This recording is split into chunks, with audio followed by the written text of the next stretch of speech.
Just report back Yep. the Go for it. brainstorming sessions Fire away. Yeah. from this group. Yeah. So the first thing that comes from the group is to stay calm, chill out after sorting out most important sila, and let things happen. Let things happen. Yeah. Yeah, Okay. and again improve on sila, Yeah. and again discipline the senses, Yeah. and certainly hold of the first 7 steps of the Noble Eightfold Path, and develop mindfulness. Stand back, chill out, and allow it to happen. Yeah. Don't interfere. Yeah. And start with meditation, investigation, mindfulness, get the energy, stillness, energy, rapture, samadhi, and equanimity. At least we have listened. But again, have the sila, and be satisfied with it, and apply in daily practice, and just so as to be successful in meditation. And again, daily practice, let go, and at least 4 hours a day. That's from John. Yeah. From John, is it? Okay. Yeah. And again, continuous practice of sila, and samadhi is finally the strength that comes forth from the first 7 steps of the Eightfold Path. And just don't fool ourselves and go straight to the last step. And again, maintain, apply sila to daily practice, and that is, I think, the number one reflection. Yep. And then that's my own, now it's my own little contribution, and Yeah. flock to the teachings and lifelong reflection and apply it. Yeah. And this is, I think, a very important kind of get the feeling into our life to condition the practice. Yeah, I think the feeling is quite important. And follow the precepts again, and apply the path, the Eightfold Path, not one path, Eightfold Path and mindfulness, and work through the hindrances in order to achieve something. And kindness leads to mindfulness, and then samadhi is the one-pointedness through calmness, but most important is the commitment. That's about it from the team. That's pretty good, actually. Yeah, that's marvelous. Yeah, excellent. Who can disagree with that? Thank you. That's great. From the monastery. Yeah. Hello. So our discussion, I guess it kind of centered around supports versus obstructions for Sammāsamādhi. And the supports were sila, training the mind, mindfulness and faith, having a supportive environment, like visiting a monastery. But there were also some obstructions, and one was maybe perhaps doubt. Is this something lay people actually can attain? Is this can lay people get enough? Can we get enough seclusion in our daily lives? And the problem of wanting Sammāsamādhi, like wanting to attain it in meditation, that was also an obstruction. And maybe not having enough suffering in life to really let go. So perhaps we should have more suffering. That was also a question. Okay. Yeah. I think that's about it. Okay. Okay. That's actually very nice. That was I think pretty much down the track what I kind of had expected you would say. So yeah, I think one of the obvious things that kind of comes through this is the idea of sila that you were talking about, and this is so fundamental and it's so important, and I think this is kind of one of the area which is always not emphasized enough. And if you understand the importance of this, you would have it in the back of your mind all the time. Yeah, every moment of the day would be at the back of your mind. Am I applying myself in the right way? Am I being kind? Am I thinking the right way? And this is kind of how important it is, because that is the purity which makes the whole path work. And then when you sit down, it just happens. And if you sit down, it doesn't just happen. Well, basically, it means your sila isn't pure enough already. So that's really how kind of important it is. So I think this is kind of maybe one of the most under-communicated aspects sometimes of the Buddhist path. And when it comes to the idea of, doubt, can lay people do it or can anyone do it? I think the answer is obviously a yes, because it is not about who you are or anything like that. It's about if you are a human being, then you can do it, because the path is for human beings. If you have a mind, that's all you require. You've got a mind, you're in business. If you haven't got a mind, then okay, maybe you might want to leave. But otherwise, that would mean you are a zombie or something like that if you haven't got a mind. So that is, I think, of course you can do it, because it's not about you. It's just about the fact that you have these 5 khandhas. You are just like everyone else. You're no different. It's not about you doing it. You just apply yourself to the path, and that's really all you have to do. When it comes to the craving for samadhi being a problem, that is true. So you never really crave for samadhi. What you crave for is to be kind, to live well. That's what you crave for. You don't even crave for that. You just are kind. You can't really crave so much for that. So you just live well. You do the right thing, and then you allow the meditation to happen. So you have to kind of just put in the always focus on the causes rather than the results, and then things will kind of happen from that. So does that reply to all of the issues, or is there anything more we need to say? Was there something else you said there that I didn't pick up on? Oh yeah. Another issue was having a supportive environment for Sammāsamādhi. Right, yeah. Well, that is, I think, extremely important. And that's kind of the whole idea of Kalyanamitta. Yeah? Kalyanamitta is kind of one of the foundations of the whole Buddhist path. And I think that this is what makes monasticism so powerful. Yeah, you have kalanamittas, you have a supportive environment, you have seclusion, you have all the kind of things that are, the most fundamental things that make meditation possible. So absolutely, I think that is a very important point. And one of the things that you find in the suttas a lot is the idea of seclusion. Yeah, it's found kind of time and again in the suttas. Support environment and kalanamittas, these things coming together is absolutely, I think, crucial. And one of the main things why monasticism actually is so important.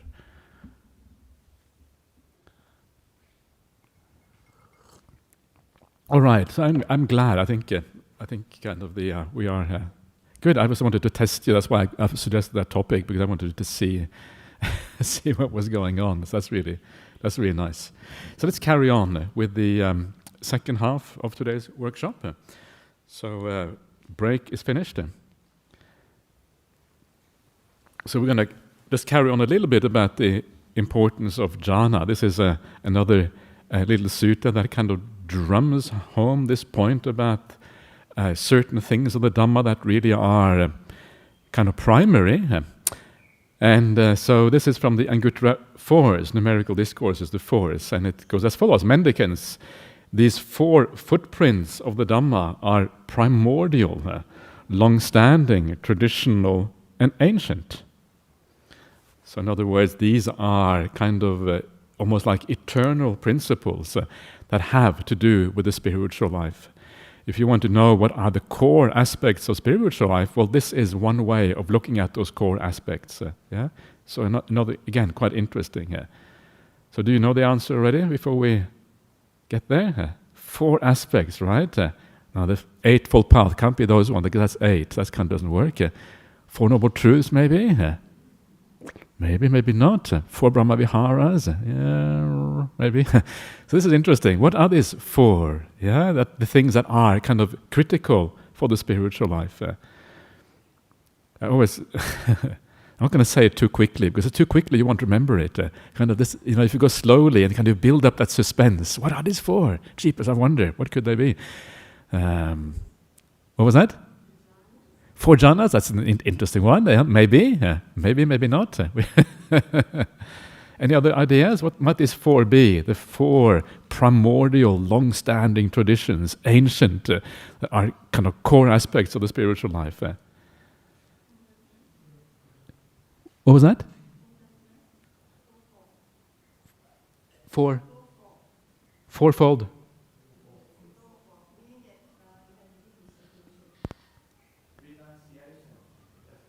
Renunciation. No, not renunciation. No, I don't need it. The first one is She said to go forth. Going forward, that's what it said. Okay, that's only one though, isn't it? There's four here, yeah.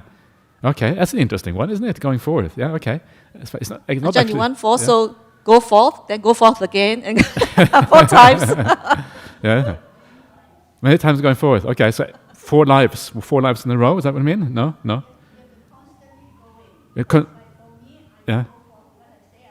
Yeah, okay. I see. Yeah. Yeah, okay. Yeah. Yeah. Yeah. Yeah. Yeah. Okay. Okay, and then you kind of get the world drags you back in again like a magnet, and then you go again, and then you, back and forth. Yeah. I see. Okay, that's interesting. Yeah. It may not be correct, but it's interesting anyway. Okay, not correct. Next. So, say? 4 powers? Which powers is that? No, that's a difficult question, but Saddha, Virya, 5 powers. Sati Samadhi? 4 out of the 5, you mean? Oh yeah, maybe I got it wrong. Usually it's 5 powers, right? The Panchabala, 5 powers. So you have to tick 1 out, and you get 4 powers. Okay, enough suspense. Let's move on to it. So 4 footprints, Dhamma, primordial, long-standing, traditional, and ancient. They are uncorrupted, as they have been since the beginning. They are not being corrupted now, nor will they be. He's really kind of laying it on here. So what are they? Sensible ascetics and Brahmins, don't look down upon them. What for? Contentment, goodwill, right mindfulness, and right stillness. So maybe just briefly comment on these ones. Contentment here is anabhijja. Abhijja is one of the first, is sometimes used as in place of the first hindrance. Kama chanda or abhijja is like the desires in the sensory realm, the interest or attachment in the sensory realm. So this is the opposite of that, no interest in the sensory realm. That is very similar to what Paul Yen was saying, right, Paul Yen? This is what you were saying, basically. It's close to what you were saying here. Anabhijja, let's say yes. She wasn't paying attention. We caught you out there. You were. No, that's okay. But this is basically what you were saying about the idea of going forth, because going forth is precisely the movement away from the sensory realm, right? So this is exactly what you were saying here. So the translation of contentment here is a bit unorthodox, but basically it means lack of desire in that realm, which of course is very similar to the idea of contentment. Yeah, so not really having any interest in the sensory realm. Goodwill, this is avyapada. Vyapada is ill will, right? Anger, irritation, all of these kind of things. So avyapada is non-ill will. And he renders here at goodwill, which is okay, but literally it means non-ill will, not getting angry. So even if you are equanimous, that will be sufficient. You don't actually have to have goodwill as such. Yeah, so ill will is non-ill will is a basic idea of the Dhamma. In other words, always giving people the benefit of the doubt, always trying to understand people, not judging too fast, seeing their good qualities, having compassion for the bad qualities in people. This is a fundamental aspect of the spiritual life. It's fascinating. Non-interest in the sensory world, goodwill towards others, right mindfulness, right? The idea in the suttas of taking refuge in the 4 satipatthanas, taking refuge in the mindfulness of the breathing, enjoying the blisses and the happiness and the peace that comes through that. And then finally, the most powerful of all of these 4, which all the other 3 are pointing towards, is right stillness. Right stillness includes all the 3 other ones. So right stillness is like the culmination of these 4 qualities. In the same way, it is the culmination of the Noble Eightfold Path. In the same way, it is a culmination of these 4 qualities. So right stillness is really it's like the epitome of the spiritual life, what the spiritual life really is about. It is a fundamental aspect of this, a footstep of this spiritual life. The word here above is footprints, right? The 4 footprints. And this is similar to what we see in the suttas where they talk about the footprints of the Buddha. Footprints of the Buddha are the 4 jhanas and the Enlightenment stages. The Buddha, what that means is that the Buddha must have been there. That's why it's called the footprint of the Buddha. And these are the footprints of the spirituality.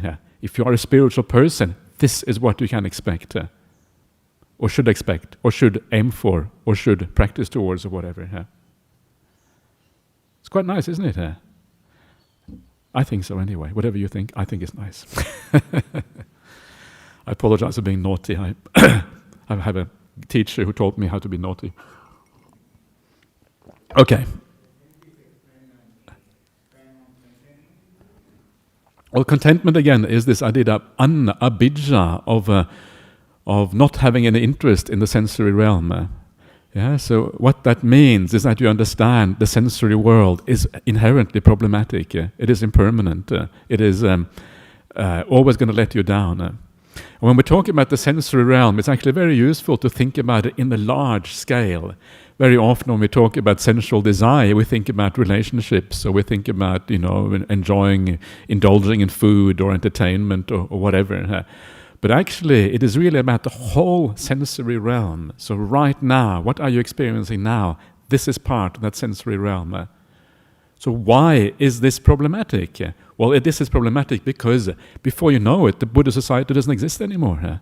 It goes down the drain. Ajahn Brahmali dies, and Ajahn Brahmali is gone. Maybe there's no one who will come here anymore. People will say, I don't want to go to the Buddha society, just this silly monks left. Ajahn Brahmali is dead, he was the only kind of real deal, so now we're not going to come here anymore. So this right here is part of that sensory realm. So this is impermanent, this is problematic. You look outside, you see it's beautiful out there. There's the trees, there is a beautiful sunshine, the temperature is not too hot.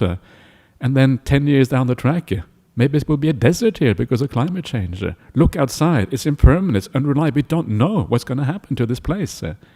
And this is what I mean by the sensory realm. When you look at the news on TV, you see the wars in Ukraine, you see the large powers of the world kind of starting saber rattling with each other, kind of, building up to the next world war. That's what it feels like sometimes when you see what's going on.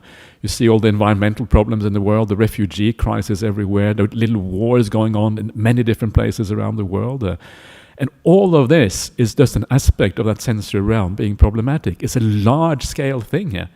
And of course, it goes from that large scale also down to the small scale. It's also true for your family life, your friends, your acquaintances. Buddhism, as such, is subject to that same thing, because Buddhism exists in one way. It exists in the sensory realm in the terms of physical infrastructure, people. It exists in that realm. It also exists in a different realm in terms of samadhi and all of that. So all of that is problematic. And the more you understand that, the more you withdraw from that realm and you go inwards instead, because the real refuge is within. That is where you escape that sensory realm, within. This is why non-interest in the sensory world is equivalent to right mindfulness and right stillness. Make sense? Yeah? Okay.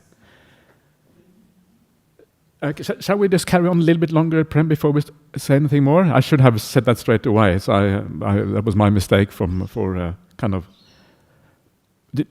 Did something touching on this? Is that straight away or? Sorry, equanimity. That's part of it.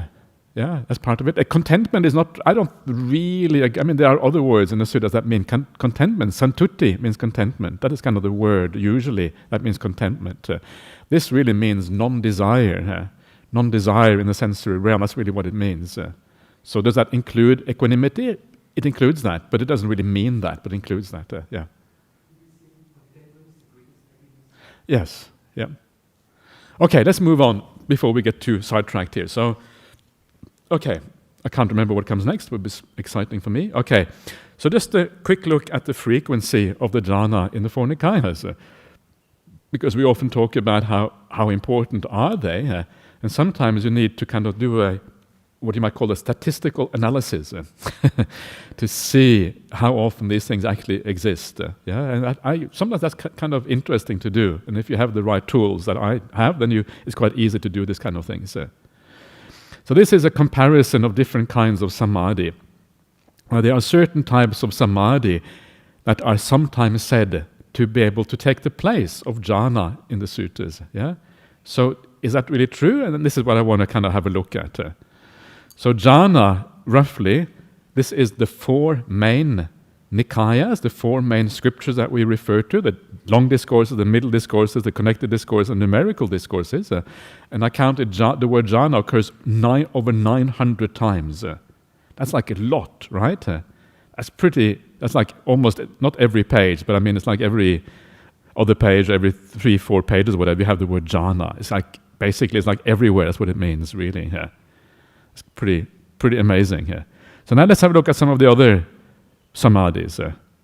Sunyata samadhi. Yeah, this is sometimes people talk about sunyata samadhi. Yeah, really interesting kind of samadhi. 4 times in the 4 nikayas. Right? 4 times versus 900 times. That's 200 times more. 225 times more. Yeah? And that gives you some idea of the proportionality. And yet, if you go to a sutta retreat, or you kind of ask questions, or you talk about these things, people will talk about sunyata samadhi as if it is worthy of a lot of discussion. But because it is only barely mentioned in the suttas compared to the jhanas, it is not really worthy of discussion at all. We can actually put it to one side and just forget about it, because really it is such a minor, tangential, marginal thing in the suttas that actually it is really irrelevant. And this is what I meant before. I said we tend to focus on the marginal things at the expense of the core, central things of the Dhamma that you find in the suttas. Animitta samadhi, another one of these kind of, these actually samadhis often found together, sunyata samadhi, animitta samadhi, and apanihita samadhi. 7 times in the suttas, right? It's barely more than the previous one. Apanihita samadhi, 4 times again in the suttas. So this is one of the main alternatives to jhana in terms of samadhi, and you can see how incredibly marginal it is. And this is what I mean, that when the Buddha uses the word samadhi, you can assume that he means jhana unless he specifies something else, like sunyata samadhi. But that is what we can assume. Why? Well, simply because jhana is so incredibly prevalent in the suttas. Jhana in other schools of Buddhism. And what you find when you have a look at some of the other schools, what you find is that the suttas are very, very similar. For example, if you go to some of the suttas in Chinese translation, they have been translated into what is called Middle Chinese. This is the Chinese characters that were used about 1,500 years ago, a bit before that. And even people who can read Chinese characters say it's actually quite hard to read these characters because they have different meanings, they have evolved over time in meaning, etc. But if you know how to translate these suttas, you will see that they are very, very similar to the Pali suttas.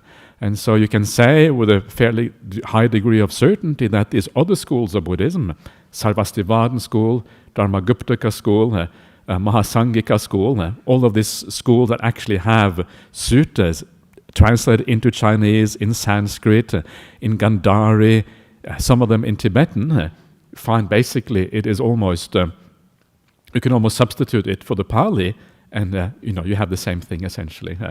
So all the early school of Buddhism have the same kind of emphasis on these things. This is not something special in the Pali. All the early schools have that. So that is a far more interesting result than to know that the Visuddhimagga, for example, talks about, or some of the sub-commentaries talk about the Sukha Vipassaka, the dry insight meditators, which don't need jhanas. That is what the sub-commentaries are, but it's much more interesting for us to know that the other schools of Buddhism had a similar kind of view of samadhi and jhana as the Pali suttas have, because that is much earlier. The Pali commentaries and sub-commentaries are much, much later than any of the early schools of Buddhism. So they all have that same idea, right? It's all there. Jhanas, dhyana, it is called in Sanskrit. The spelling is slightly different. So this is across the board, same ideas. It's kind of awesome, some of the things that you see when you start to have a look at some of these suttas translated into Chinese. And some of the scholars that I know, some of these people are just really extraordinarily good with languages, like Venerable Analayo, who can read ancient Chinese, he can read Tibetan, Pali, Sanskrit, German, French, English, Russian, Spanish, Italian. It's like this incredible linguist abilities. And so he reads these things, and he kind of writes out papers comparing the suttas, which is always very fascinating. He has also translated large parts of the Madhyama Agama, which is basically the Majjhima Nikaya. And what is very interesting, one of the sequences I showed you before, called the dependent liberation sequence, which starts off with a virtue, then you have non-regret, then you have gladness, then you have rapture, then you have tranquility, then you have bliss, then you have stillness, then you have seeing things according to reality. That sequence, if you translate from the Chinese back into English and you compare it with a translation from Pali, it is exactly the same. There's no difference between the two sequences. That is after 2,000 years, more than 2,000 years, separate lineages, it is still exactly the same. And that is very fascinating, because that shows you the conservativeness of these traditions. Many of these traditions that departed from each other around the time of Ashoka. Ashoka lived 2,200, 2,300 years ago. After that separation, so long ago, was still in the oral period of Buddhism. Still, they have kept them so similar after all that time. That's kind of extraordinary. And you understand from that actually one of the main purposes of the Sangha was to keep the word of the Buddha as intact as possible. And that was kind of what was felt to be the purpose of the Sangha in many ways. That's kind of extraordinary. This is why you can have quite a high degree of confidence that we still have the word of the Buddha today. Because that conservatism obviously was built into the Sangha. It would have gone all the way back to the Buddha. And it matches with what you read in the early suttas about look after these texts. This is important. Recite it together. If there's disagreement, this is how you resolve the disagreements, etc., etc.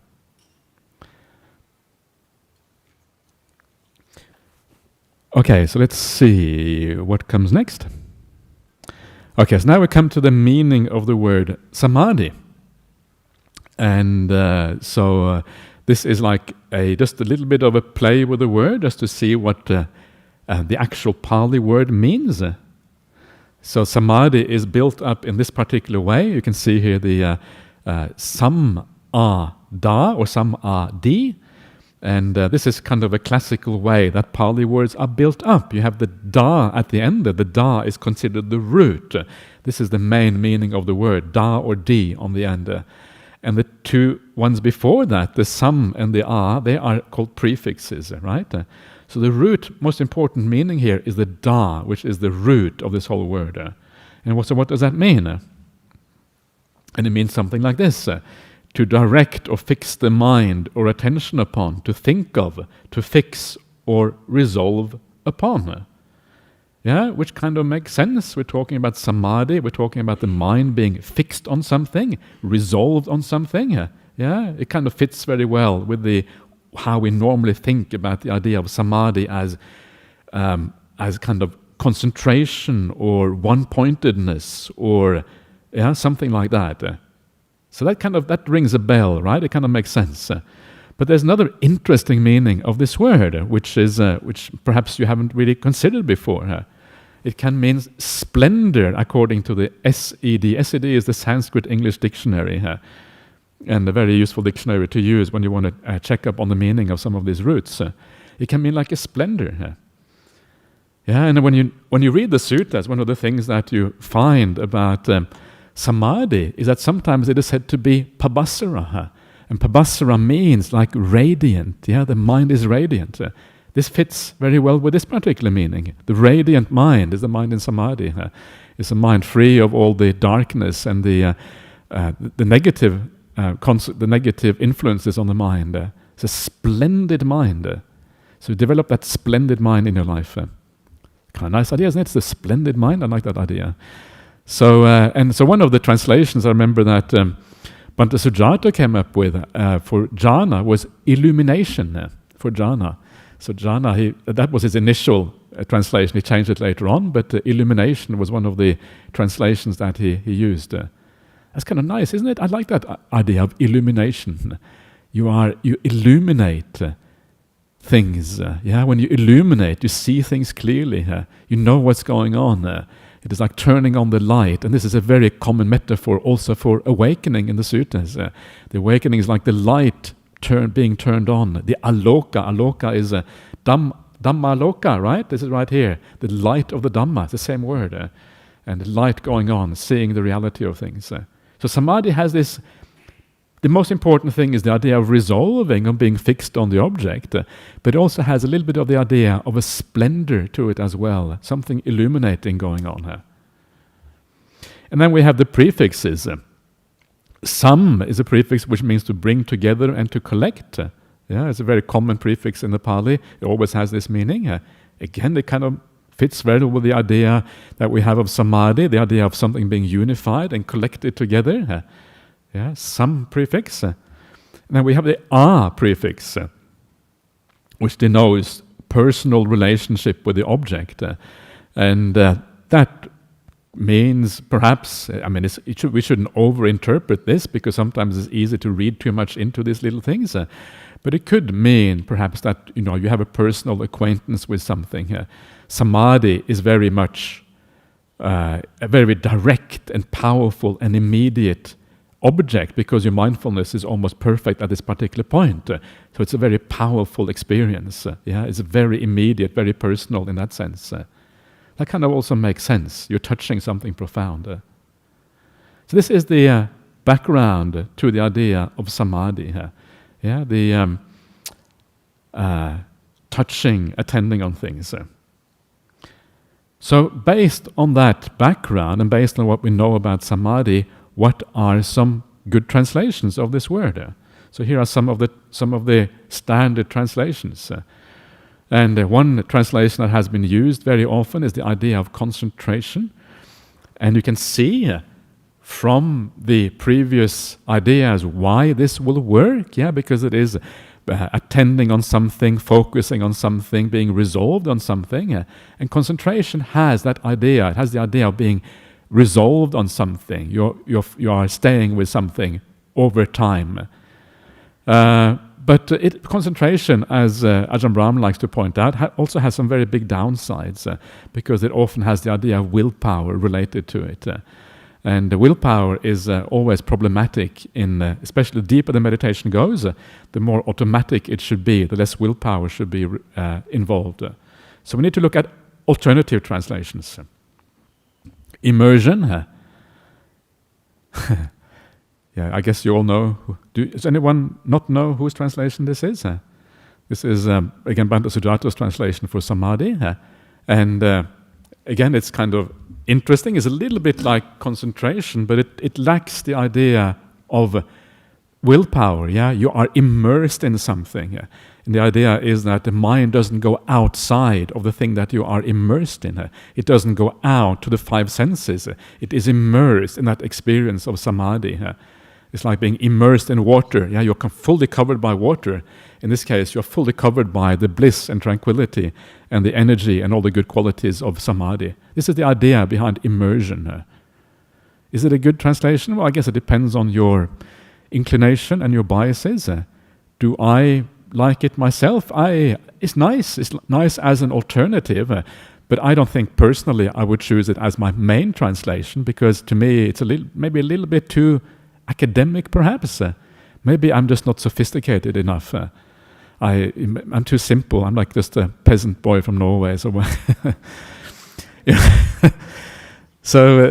this is the thing, right? We are different. We have different personalities. And so for some people, this will speak more than to others. To me, it doesn't speak enough. It is not emotional enough. It doesn't have enough close emotional sense to me personally. And I think that is true for quite a lot of people, I think, don't feel a very strong connection to the word immersion. So anyway, that would be, that for me anyway, that's the downside of the word, but we all have our individual preferences. Another translation that is sometimes used is convergence. And it's the idea of the mind converging, coming together. And again, it lacks the willpower that is found in concentration, but the mind converging is like the mind no longer kind of being spread out in different areas, but coming together again. Again, maybe slightly academic again, perhaps. Unification, now we're coming closer to the idea of samadhi.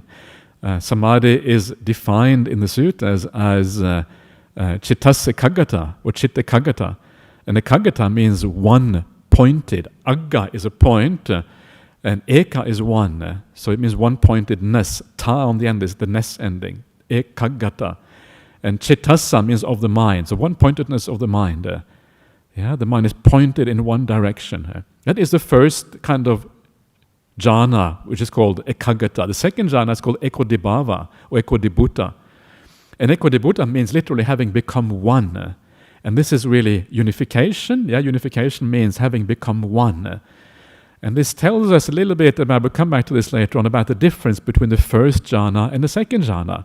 Second jhana is unification proper, where the mind really becomes one completely.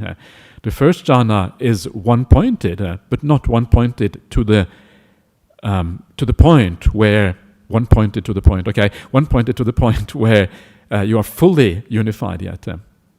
So unification is actually a very good translation for samadhi. It's one of my favorites, and it kind of says a lot about jhana and samadhi.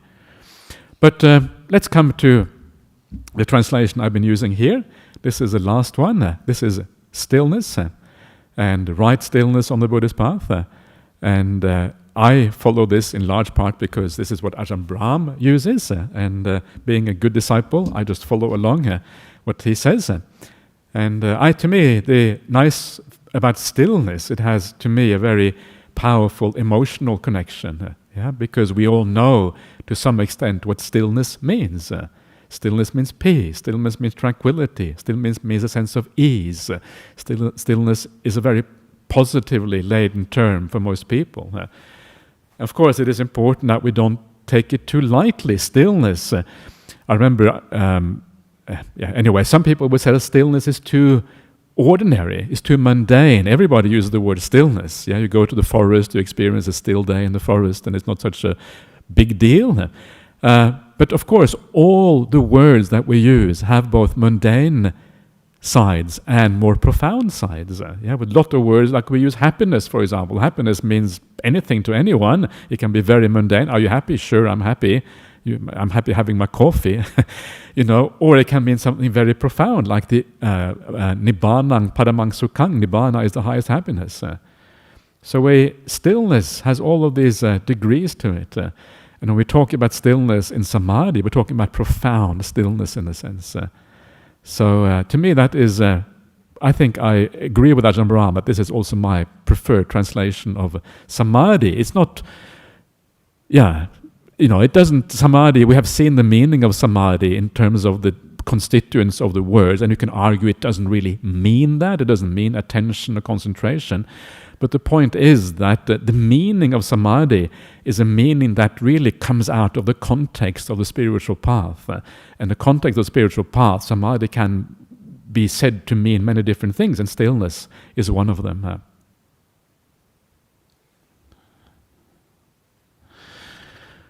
All right, so I'm going to move on to the definitions of Sammāsamādhi next and have a more look at that. But maybe we should take some questions and discuss a little bit about this. And if any of you have a favorite translation for the word samadhi, I would love to hear it. It would be interesting to hear what people think.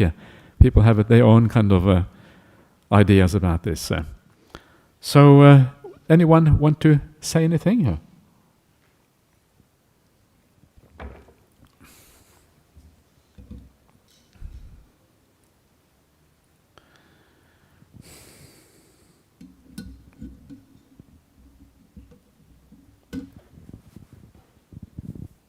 I think I like using the Pali word rather than having to translate it to any English words.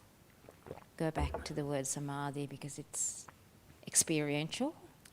Yes. So the stillness that I feel is different to the jhana, but still gives me contentment.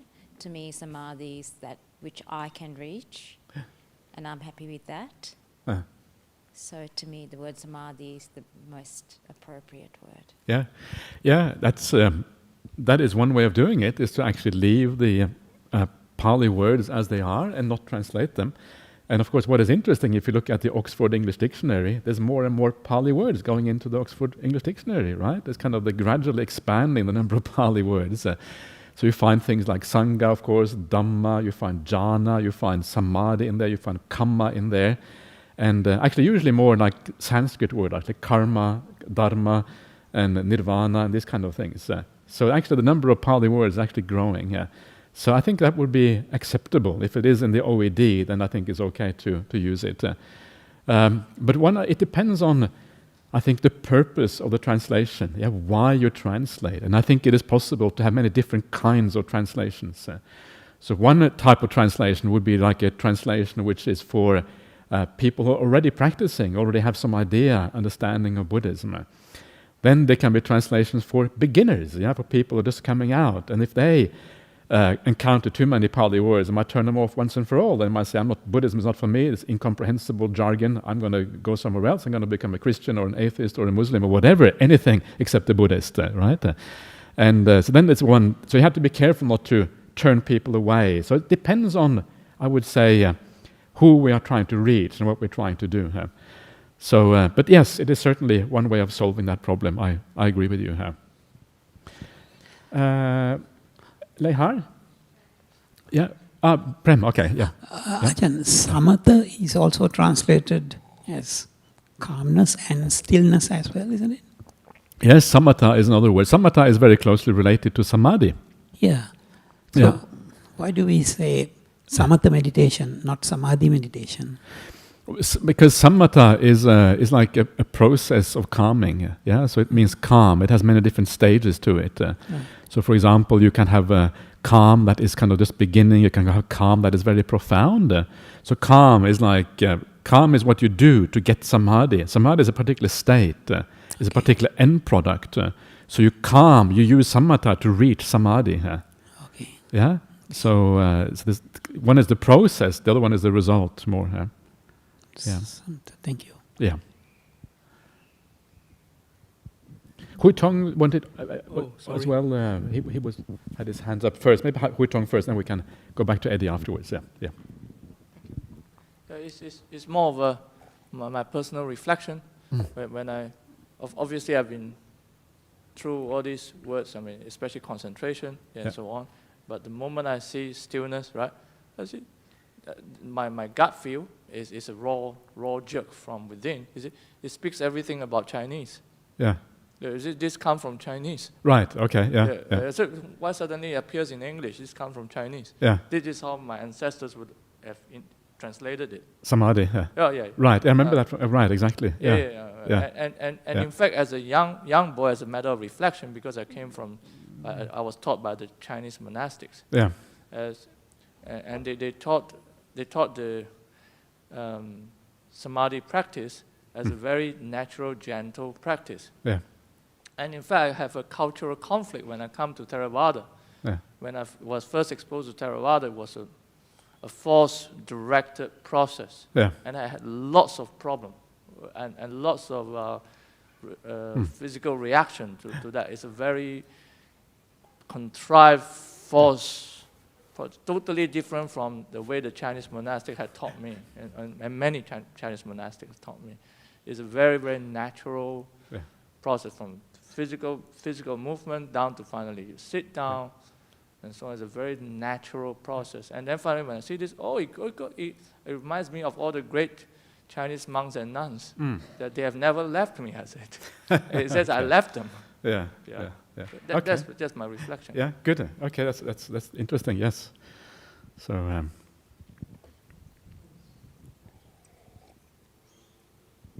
Ajahn Brahmali, how would equanimity, and emptiness, you'll be higher than this, isn't it?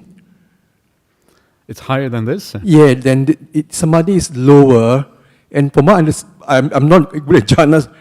So equanimity is the highest. I'll be going into all this equanimity later on, and emptiness. Emptiness? Well, no, not emptiness. Bliss, emptiness. Yeah. The thing is that all of these words have a range of meanings. So first of all, you have to define exactly what you mean and what the context is. So for example, a word like emptiness, if you go to the Chula Sunyata Sutta, the shorter discourse on emptiness in the Majjhima Nikaya 121, and you will see the way the Buddha explains emptiness. He starts off by saying, at the very beginning, you just go to the forest and you say, well, I have the perception that is empty of the city, empty of all the noise, empty of the elephants, and empty of all the things happening in the city. So emptiness is a relative thing here. So emptiness is depends on what you mean by that. But in the highest sense, emptiness is equivalent to the idea of non-self. Yeah, the Buddha says, well, no-self, the Buddha says that it is the world is empty of a self and what belongs to a self, attaniya, and this. So in that sense, it is equivalent to becoming a stream entry, basically.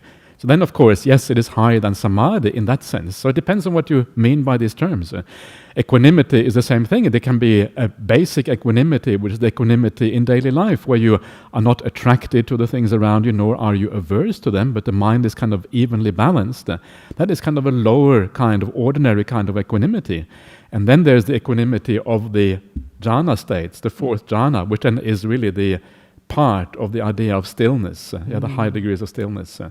So we have to kind of define our terms carefully, because these are very relative terms. And then we have the 7 factors of enlightenment. The highest is equanimity too. I would say maybe that's the, that the highest, this is still not high enough.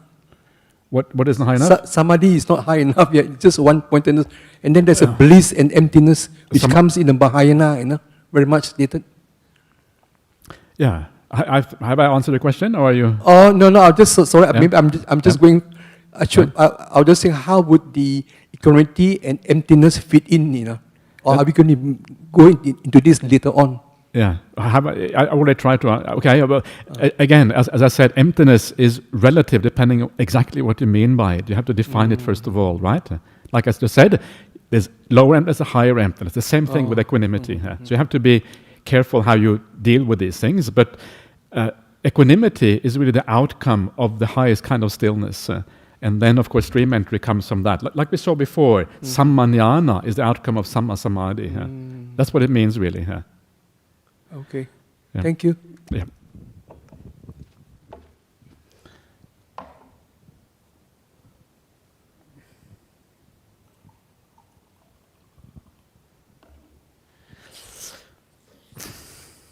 Okay, anything from outside? I think I think this is more like a comment from Indira Fernando. Ajahn, stillness is like it has stopped. When Buddha said to Angulimala, I have stopped, you need to stop. So jhana is a taste of enlightenment? Yes, it is in many ways a taste of enlightenment. And it is called, in one of the suttas, it's called Sambodha Sukha, which means the happiness of awakening here. So in that sense, it is a taste of enlightenment. You're getting very, very close when it comes to the jhanas. So I would say yes. The stopping that is found in the Angulimala Sutta is probably even more profound than Samadhi. It is a stopping of giving up all craving. But of course, it's a temporary giving up of craving. So there's a very similar kind of thing, similar kind of leaning. So yes, indeed. So, yeah, very good. There's a question. Is there any way that Sammāsamādhi could be attained and felt by someone accidentally during daily routine, not in sitting meditation? No. Fluke. No.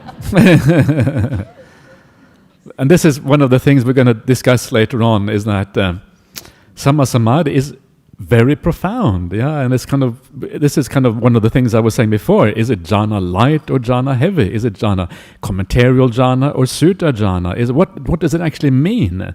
And once we start to understand what it means, it is extraordinarily profound. It is almost the way the Buddha talks about it, on par with awakening itself. We're getting very, very close to the idea of awakening. Only one more small step, and awakening is there. And that's why the path ends with Sammāsamādhi, because after that, all you have are the results, the outcome of Sammāsamādhi. So, yes, it is essentially. So, no, you cannot have Sammāsamādhi in daily life. If you did, you would, I don't know what would happen. would have some serious issues if you kind of fell into jhana while you were washing the dishes or whatever. That's kind of the nice kind of thing. Imagine getting so much happiness out of washing the dishes. You go into deep samadhi. That'd be really, really cool. And we've got a comment from Santi Monastery. Yeah. Looking on is a nice way to think of the state of samadhi for me. Looking on. Okay, so I would say that looking on really is about.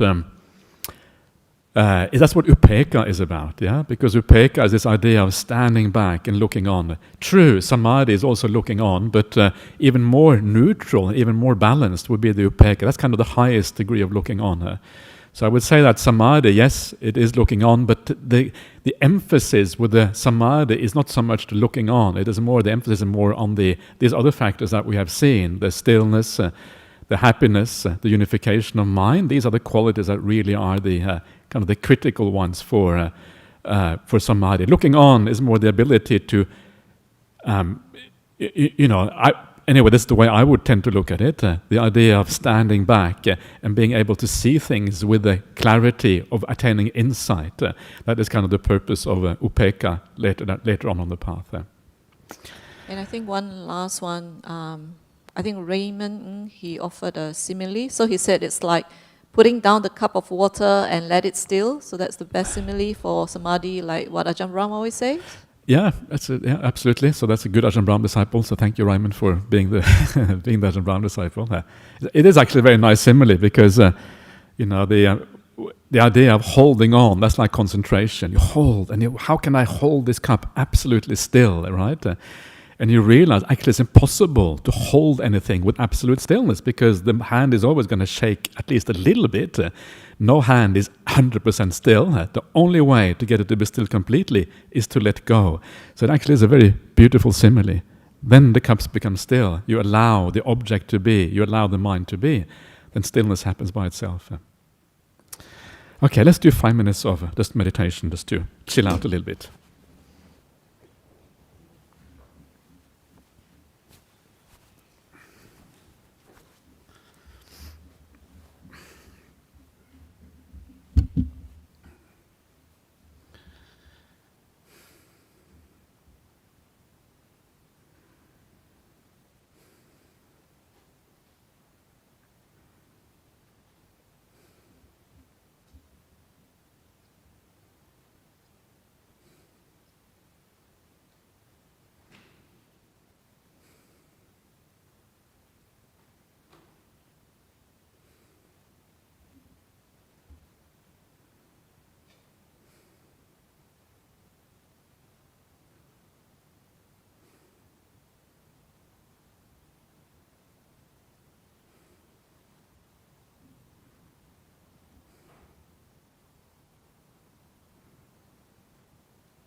Okay.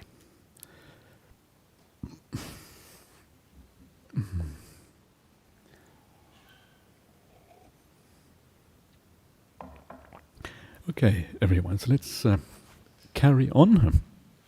And now we come to the definitions of Sammāsamādhi, and there is a little bit of variety of definitions in the suttas, but there is one kind of main definition that we find again and again.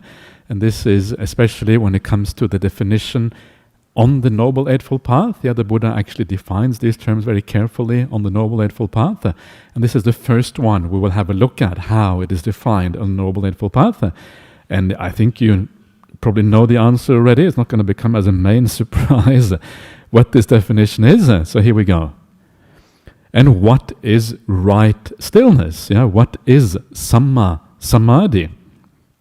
And the answer is ding.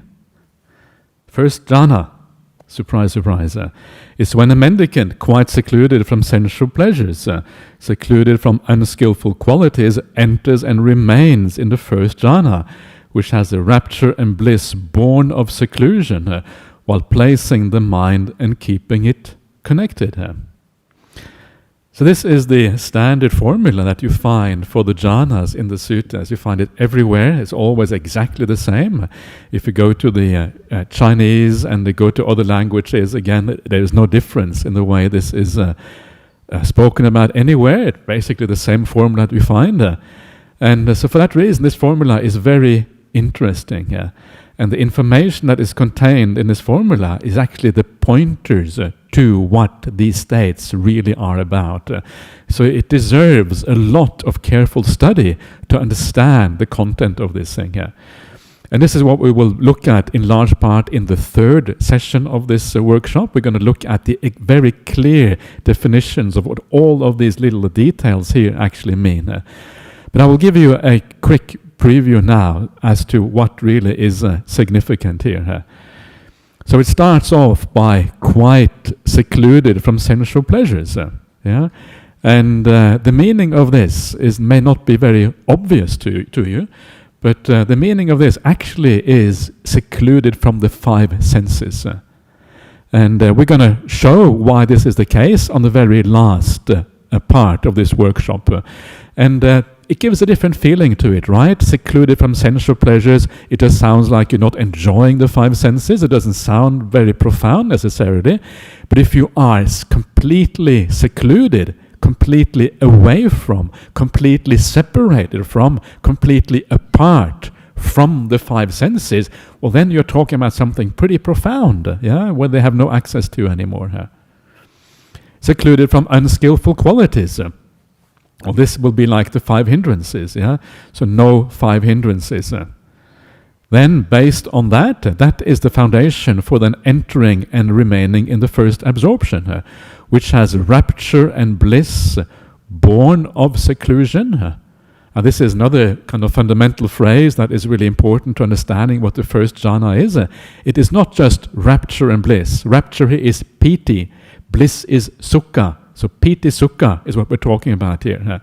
It's not just any piti, it's not just any sukha, it is the particular piti and sukha that is born of seclusion. It's a very particular quality that we're talking about. This is another very important point, and we will see later on why this is so important to make these kind of distinctions. And then we have the last one, which is while placing the mind and keeping it connected. And these are the words vitakka and vichara in the Pali language. These are part of the first jhana and very controversial, well, at least with some people, what these things actually mean, because vitakka in ordinary usage means thinking. So people say, oh, you can think in the first jhana because it has vitakka in there. That is a far too simplistic conclusion, and it kind of betrays, really, I think, in the end, maybe a lack of familiarity with meditation practice, because thinking is a very coarse thing, and when the mind starts to become peaceful, actually thinking, you let go of that fairly early on in the process. So we need to look at these in great detail, what these things actually mean. And the translation here by Bhante Sujato is very interesting. Placing the mind and keeping it connected has a very different feeling from thinking and contemplating, which is a common translation for these words. So this I'm just kind of flagging a few things that we're going to discuss later on in great detail. This is profound stuff. It is not anything superficial. And once you start to dig into the meaning of these things, you start to understand what is actually profound about this. Then we have, again, what is right stillness? Now we come to the second jhana. As the placing of the mind and the keeping it connected are stilled. Yeah? In other words, the vitakka, vichara are completely eliminated. They are still, they don't exist anymore. You enter and remain in the second absorption, which has rapture and bliss, piti, sukha, born of stillness, samadhija, with eternal clarity and confidence, and a unified mind, without placing the mind and keeping it connected. So here, vitakka vichara is completely gone. So there's no, all of that has disappeared. So there's no placing of the mind, there's no keeping it connected. And the reason is because this is a state born of samadhi. Samadhija means born of samadhi, born of stillness. So this is a different kind of rapture and bliss, a different kind of piti sukha. The quality here is defined by the fact that it's born of samadhi. So again, it's another quality beyond the previous one, more profound. And this is the first time that you gain absolute samadhi, full stillness of the mind. There's no more of this vitakka, vichara business at all. And that's why it is called confident mind. Yeah, it has confidence in it. And the idea of confidence is that the mind doesn't waver anymore. There's absolute stillness, there's no wavering. It means that it places full confidence in the object, in the thing that you are observing here. And it has internal clarity. So sampadana, whatever,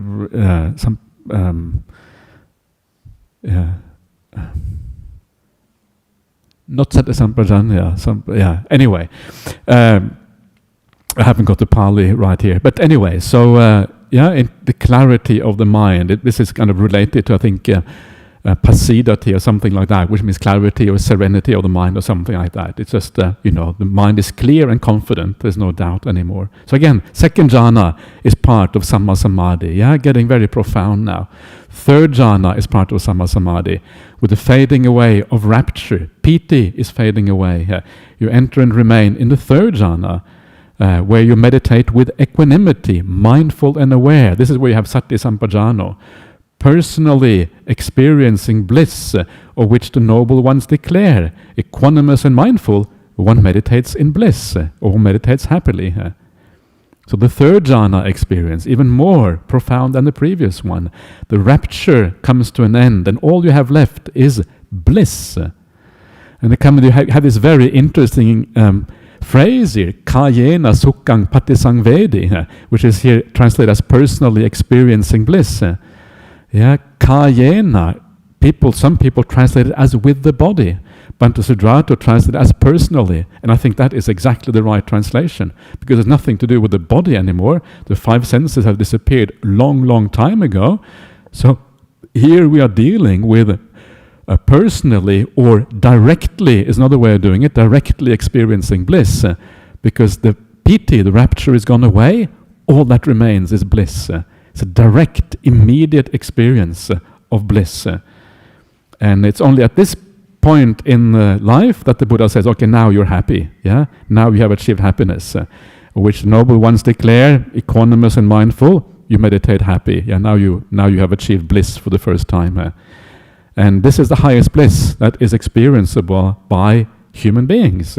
You can't experience any higher bliss than this. This is the pinnacle of bliss in terms of pleasurable feeling. There are still higher meditation experiences, but they don't count as pleasurable experience. They are neutral. Neutral is better than pleasure, according to the Buddhist way of doing things. So this is why this is kind of fascinating, because it is so profound. But we're going to talk about these things in much more detail, because these things really need a lot of explanation to really understand what exactly is going on here. Let's go to the next one, fourth jhana, giving up pleasure and pain, and ending the former happiness and sadness. This is kind of a long time ago now. They enter and remain in the fourth jhana without pleasure or pain, with pure equanimity and mindfulness. You have gone beyond all pleasure and pain. All that remains is neutral feeling, adukkama sukha, without pleasure and pain, pure equanimity and mindfulness. And this is what was meant before, Eddie, by upekkha. This is the highest upekkha. This is the upekkha that comes as the culmination of the four jhana states. So this is what is meant by Sammāsamādhi, the highest blisses, the highest equanimity, the highest joy experienceable by human beings, taking the joy and the happiness to kind of the ultimate conclusion. Sounds pretty good, doesn't it? Doesn't sound great. It sounds like something that is really worthwhile doing. And this is, I always found that this is kind of so fascinating about this Buddhist path, how much happiness there is, how much bliss there is, how much joy there is, how much piti, sukha, and all of these things. It is just this extraordinarily attractive thing, the Buddhist spiritual path. And what is so weird is that then eventually the Buddha says, well, go beyond even that. Go even deeper. Go beyond. Come to Sammāsamādhi. Okay, that too is impermanent. Go beyond that. But at least we should go this far to experience these kind of joys and happinesses. So that is the standard definition of Sammāsamādhi on the Buddhist path, the four jhana states. And we're going to come back to those later on to discuss them in even more detail. But for now, I'm going to look at some of the alternative translations or the alternative definitions of Sammādi found in the suttas, and just show that they are basically pointing in the same kind of direction.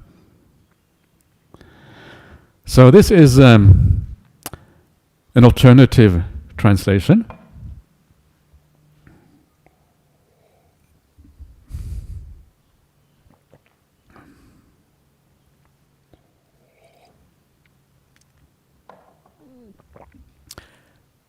And this is called Noble Right Stillness, Ariya Sammāsamādhi.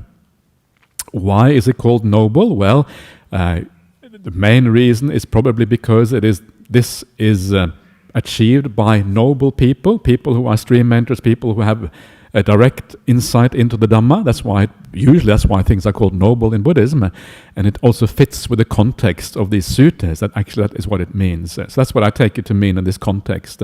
This is the samadhi of noble people with its vital conditions and prerequisites. That's kind of interesting, isn't it? The vital conditions and prerequisites. I wonder what that might be. Actually, I know already the answer. I'm just messing around. So what are these vital? And so here we go. They are right view, right thought, right intention, right speech, right action, right livelihood, right effort, and right mindfulness.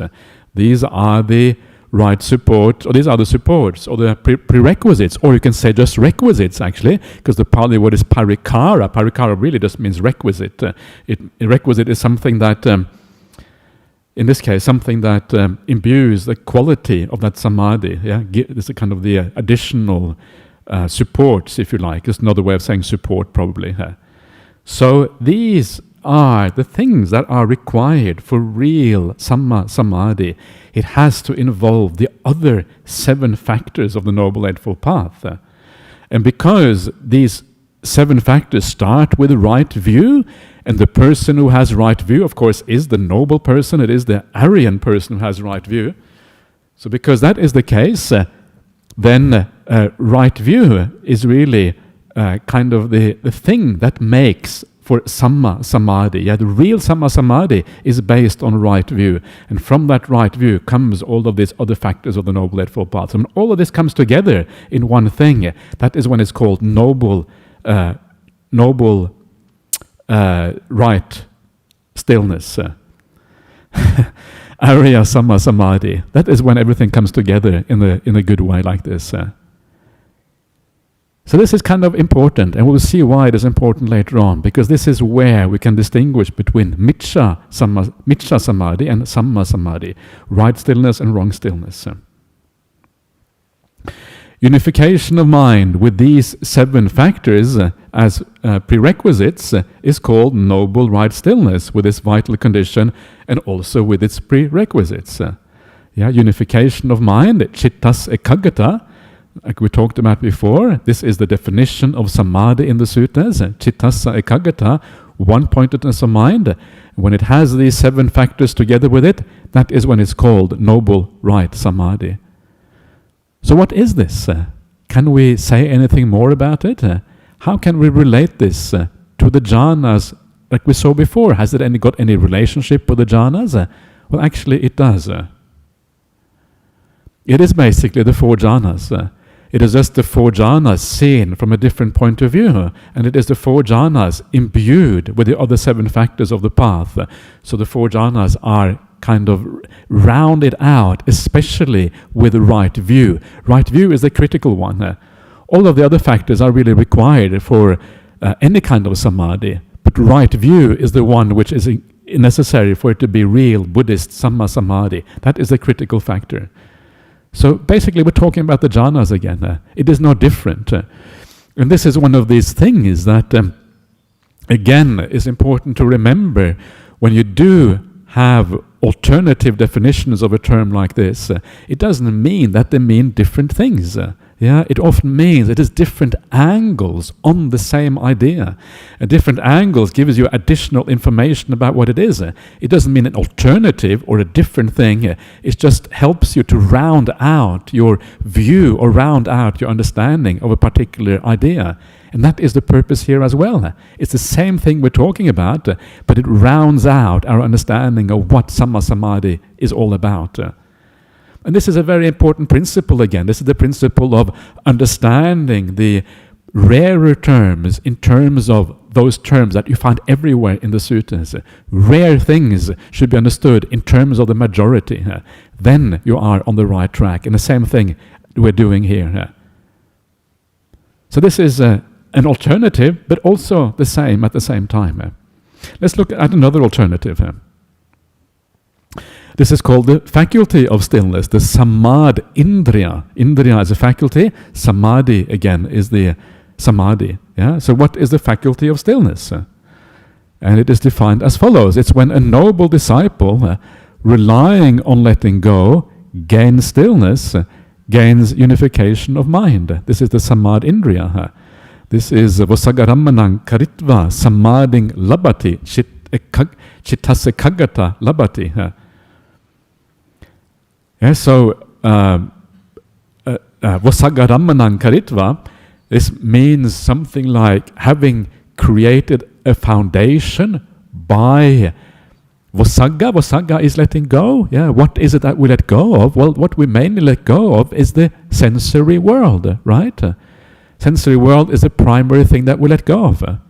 There are other things you let go of as well. You let go of the sense of self and all of these things, but the primary thing is always the sensory world.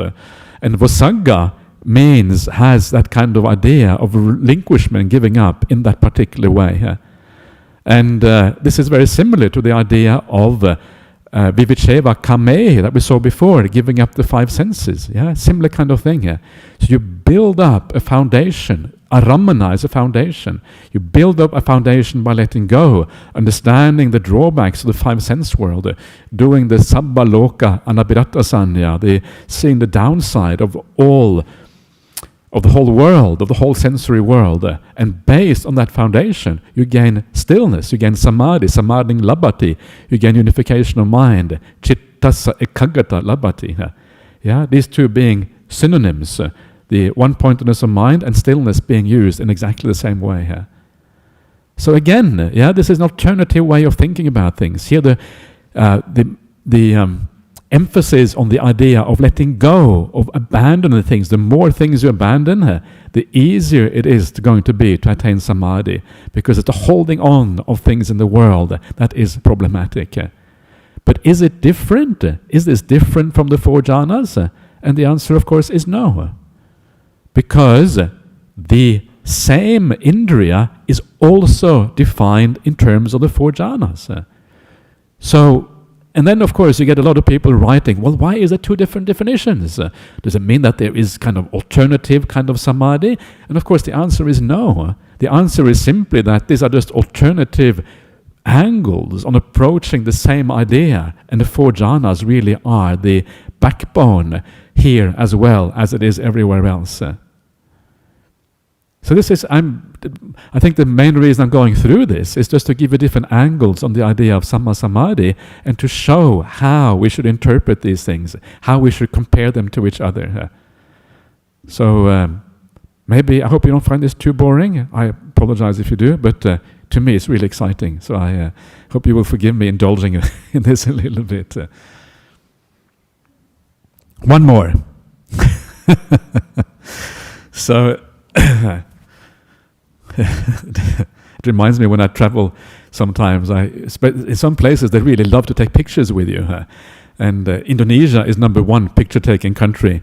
And when I go there, there's, you give a talk, and afterwards everyone wants to have a picture with you. And there's one more picture, only one more picture, last picture. The next person comes, last picture. Next person comes, last picture.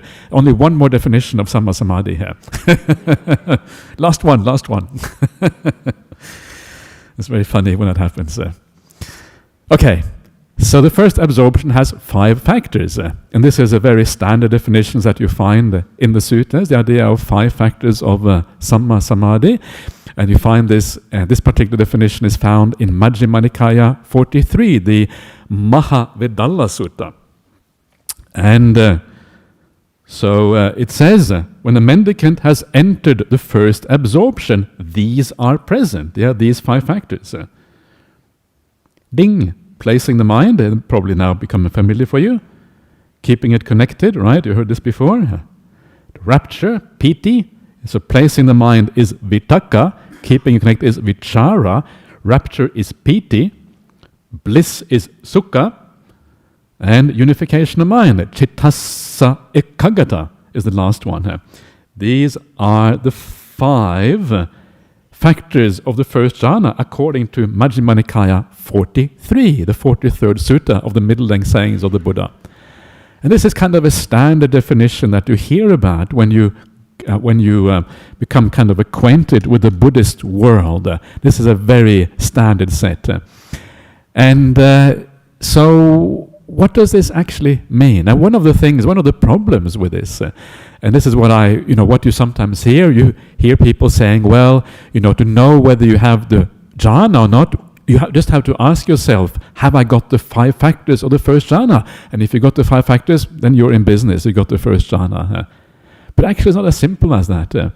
Because the problem is that these 5 come in a large number of degrees. Yeah, a thing like vitakka is vast in its scope, from the most restless mind thinking about things to the vitakka which borders on the second jhana just before it is given up completely. The same with vichara, it is enormous in scope.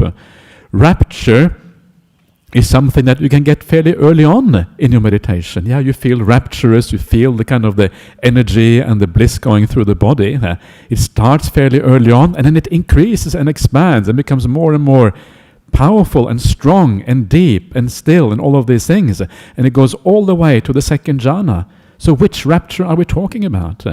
Which bliss are we talking about? The bliss also goes with you through your meditation practice. The unification of the mind, the chittassa ekaggata, well, again, it is really a matter of definition, what you mean by that. It is a very profound thing, but if you think about it in the wrong way, it can also mean that you are focused on only one thing. If you're watching a movie and you're not distracted by it, maybe that too is chittassa ekaggata. Or you're reading a sutta and you're really enjoying the sutta, maybe that too. So my point here is just that it is not enough to count the jhana factors to understand whether you have attained the first absorption or not. It is a particular kind of jhana factors, a particular expression of these 5 things that actually make it the first jhana or not the first jhana. And I think that's a very important point. I think this is one thing that often goes amiss in the Buddhist world. The second thing to remember is that this particular analysis of Sammāsamādhi, this analysis of the first jhana, is only found one place in the suttas. What is that one place? Well, right here, yeah? Right in this particular sutta, that's that one place where it is found. It is not found anywhere else. And this sutta, if you read it, it was spoken by Venerable Sariputta, it's not really spoken by the Buddha. It has the idea, it has a feeling of a kind of slightly commentarial sutta because it's just expanding on things. And it's fascinating how sometimes in Buddhism we are more focused on the, again, as I mentioned many times already, we're focused on the lesser, rare things that we find in the suttas rather than focusing on the overall large statements that we find in so many different places. And this is a problem also in this particular case. So we need to be really careful when how we go about these things, and having some basic principles about how to go about interpreting the suttas is actually very, very useful. Anyway, my point is just that to make the point that everything really comes back to the first jhana, yeah, and all the definitions that we find of Sammāsamādhi really points us back to that. So there you are. What next? Aha! Okay, so I promised I was going to talk about right samadhi and wrong samadhi, and you already have some idea what that is, because I already mentioned it in passing before. So right samadhi is really the 7 factors of the path, then coming together and leading to right stillness. Most importantly, right view at the beginning. Right view at the beginning, then you have Sammāsamādhi as a consequence. And wrong samadhi is where you start with a wrong view, and then you have wrong stillness at the end, because the view is wrong. The samadhi may be the same, the stillness may be the same, the jhana may be the same, but the view that goes with the samadhi is different. That's why it will then be called wrong samadhi. Why is that wrong samadhi if the state is the same? Why is it called wrong samadhi? And the answer is that it is wrong because it cannot really give rise to awakening. If you have wrong view at the beginning, awakening is impossible. The most obvious reason, the most obvious way of thinking about this is that if you are an eternalist, you believe in a creator God, you believe in the universal spirit, you believe in the consciousness as the ground of all being that pervades the cosmos in all directions and forever after and forever before. And if that's what you believe, then you are an eternalist. And that is going to stop you from going beyond that samadhi, because that samadhi, you're going to take it as the final end product of everything there is. So this is why the view matters enormously, because the view is going to inform you how you relate to that samadhi when you get to it. Whereas the Buddha says you come to samadhi, you don't relate to it as an internal principle. Instead, you relate to it with insight and with understanding instead. So this is how I would understand the idea of right and wrong samadhi. The actual state of samadhi is the same, but how you relate to it is different. And I'll give you a good example of this. There's one famous sutta which actually talks about this in a little bit more detail, and this is Majjhima Nikāya number 8. And here is the Buddha talking to Venerable Chunda. By the way, we have a Venerable Chunda in our monastery as well. This is a different Chunda, not the same one, but there are a few Chundas around. So, Chunda, there are many different views that arise in the world connected with doctrines of the self and doctrines of the cosmos. So here you can straight away, you know that you are dealing with ideas that have to do with the self.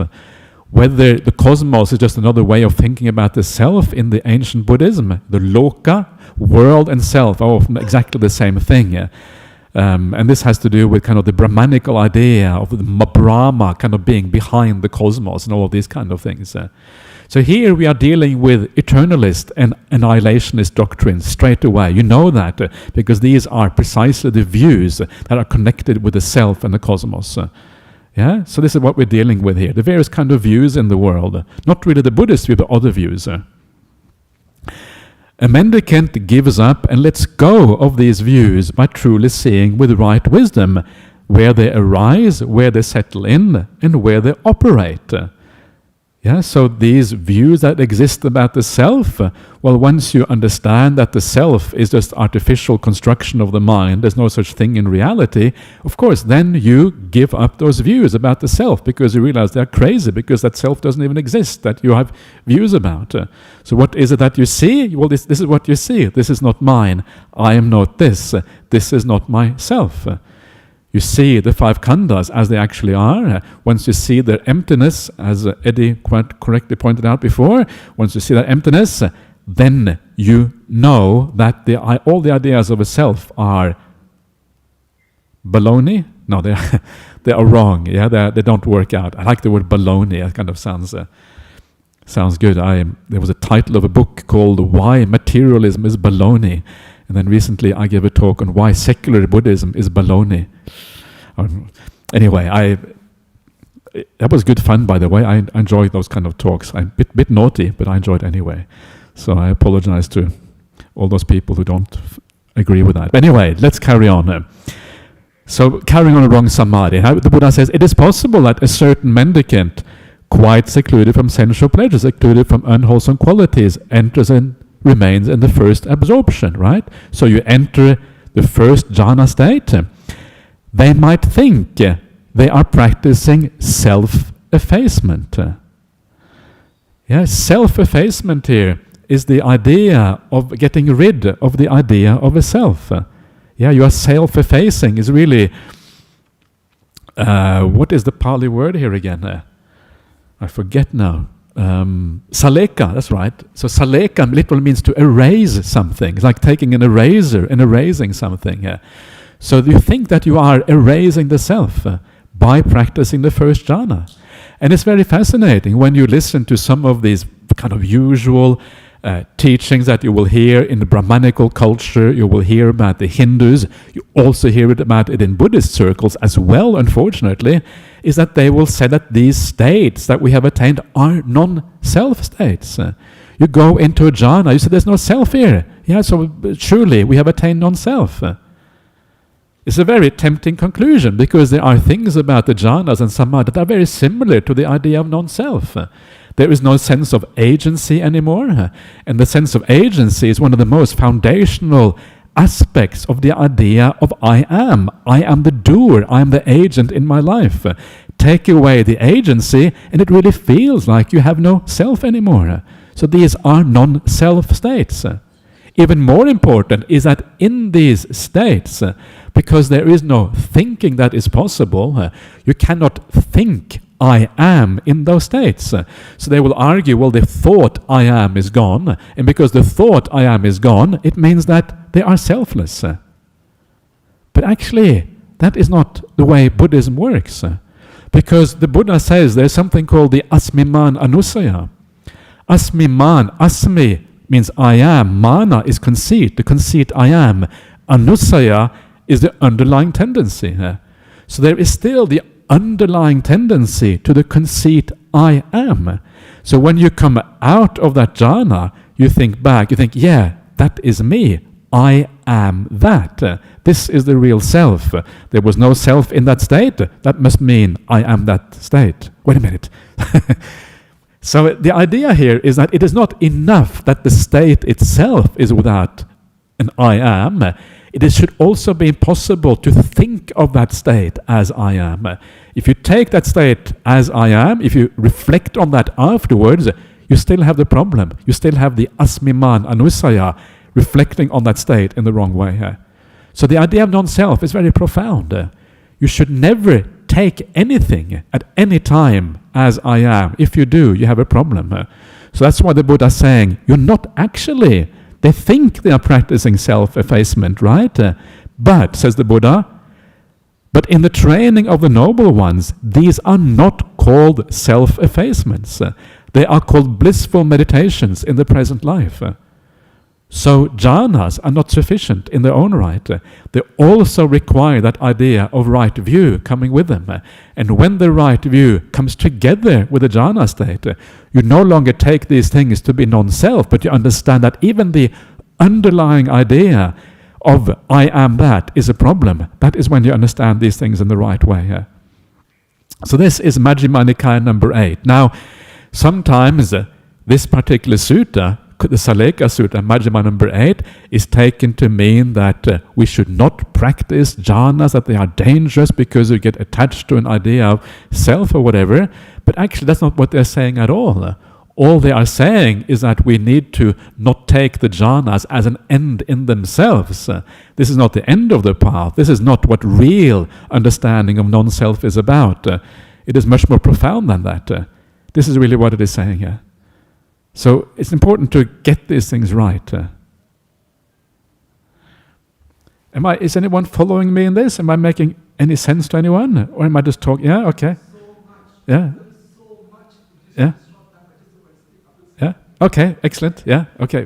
Yeah, I'm very glad for saying that. That's very kind of you. Okay, much appreciate that feedback. Yeah. But before I open up for questions, I just wanted to make sure that everyone is kind of at least a little bit on board. You haven't lost me completely, or I haven't lost you completely rather, because these things are, I mean, if I have lost some people, it's okay. It's supposed to be a little bit challenging, right? Otherwise it's not interesting. Yeah. So, okay, so let's carry on a little bit before we go on to questions. Maybe take a breather first of all. I tend to talk very fast. I apologize for that.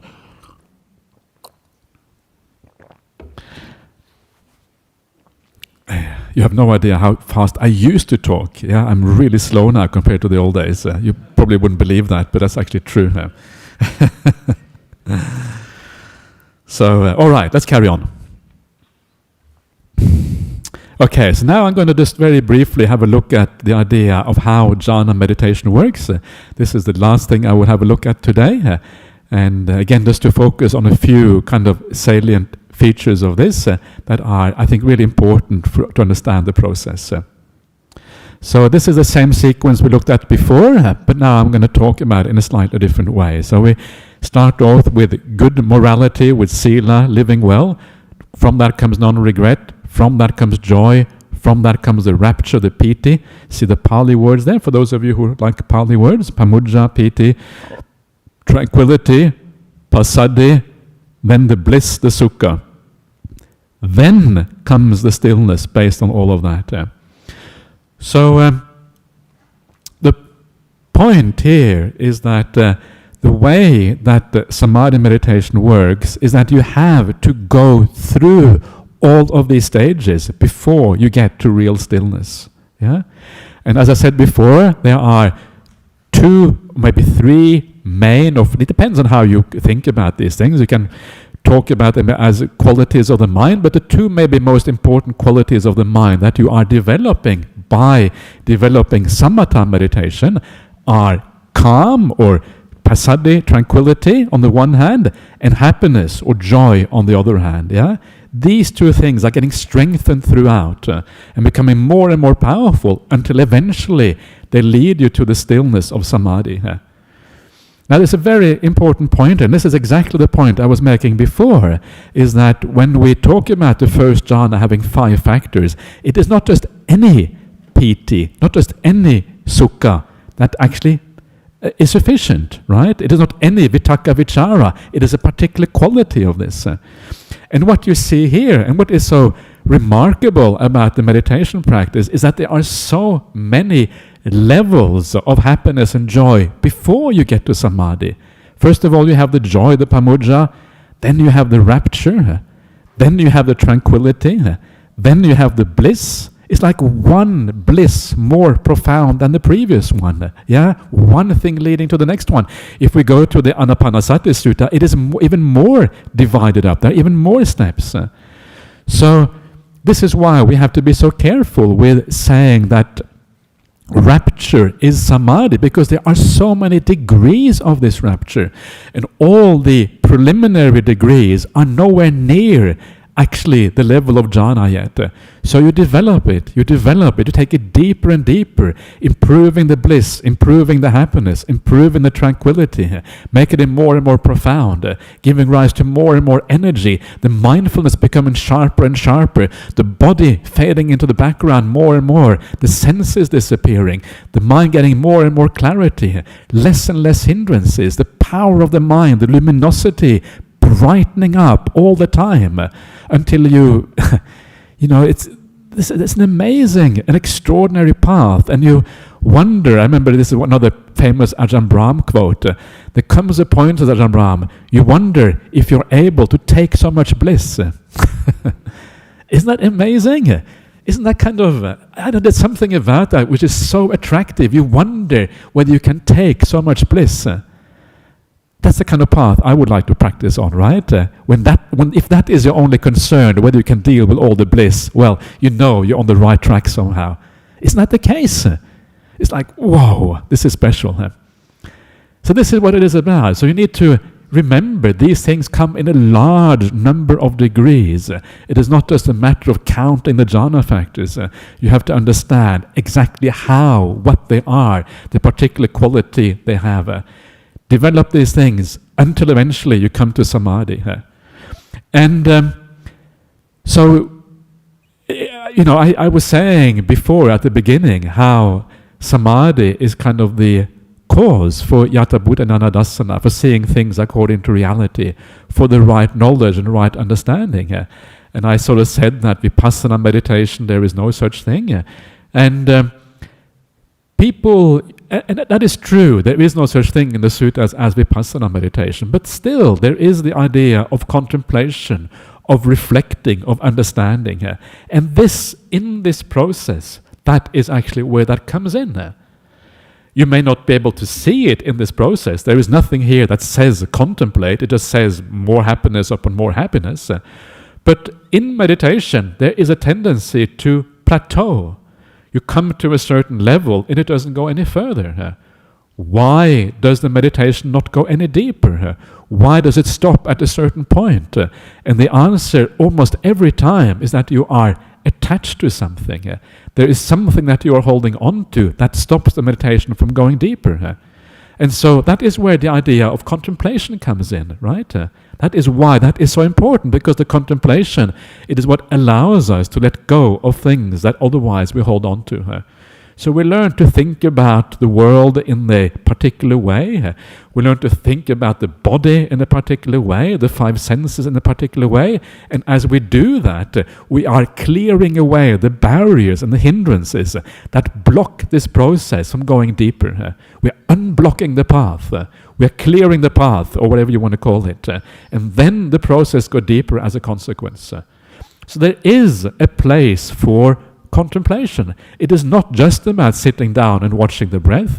If that is all you do, you may kind of bang your head against the proverbial brick wall forever and never get anywhere deeper. So there is a place for thinking and reflecting about things in the right way. Sabba sankhara anicca, sabba sankhara dukkha, sabba dhamma anatta, these kind of reflections and all the other perceptions that are talked about in the suttas. But this is not really vipassana meditation. This is just reflecting on the world in the right way. You can call it vipassana meditation if you like, but it's a very different kind of vipassana meditation from what people normally mean when they use the word vipassana meditation. It is contemplation, it is reflection, it is aligning your view of the world with the way the Buddha said the world actually is. Then, from that stillness, that is when all the knowing and seeing arises. Now it happens automatically. You don't have to do very much at this point. You relinquish the world, and then you're liberated at the end of the day. Awakening factors of mindfulness, the same thing again, right? The same process. Mindfulness comes first. You have to be mindful for this path to work. Then increase the mindfulness by investigating the hindrances that stop you. Energy arises. Things become more and more energetic. The rapture comes, more and more rapture as you practice this path. You build up these awakening factors that become stronger and stronger until eventually the issue in stillness, in samadhi, the samadhi sambojjhanga, the same process as we just saw, but with a slightly different emphasis again. Every factor builds up more and more, stronger and stronger, until it becomes the Sammāsamādhi. Lots of things happen before you come to Sammāsamādhi. Lots of beautiful meditation to be had prior to the stillness. Don't desire the jhanas. Practice in the right way. Enjoy every little bit of the path, because there's so much good things to happen, and then jhana will happen in time, whenever you're ready for it. Equanimity. And last one, very briefly, before we take some questions, just having a look at the mindfulness of breathing. And so this is a particular quote that I wanted to bring out. When stillness due to mindfulness of breathing has been developed and cultivated, there is no disturbance or trembling of the body or mind. Yeah, so stillness due to mindfulness of breathing, samadhi because of mindfulness of breathing, is quite a common thing in the suttas, and this alerts you to the fact that samadhi is largely developed through the mindfulness of breathing. That's how we get there. And it has this nice idea that if you do that, there is no disturbance or trembling of the body, of the mind. You become very solid as a person. Yeah, people who have good samadhi, they are solid. They're not afraid. They don't tremble in company. They don't tremble if they get challenged. They don't get nervous, anything like that, very easily. Samadhi gives you a power, a certain presence, and a strong mindfulness, and all of these kind of things. And how is the stillness, the samadhi due to mindfulness of breathing, developed and cultivated in such a way? And of course, then comes the 16 steps of mindfulness of breathing.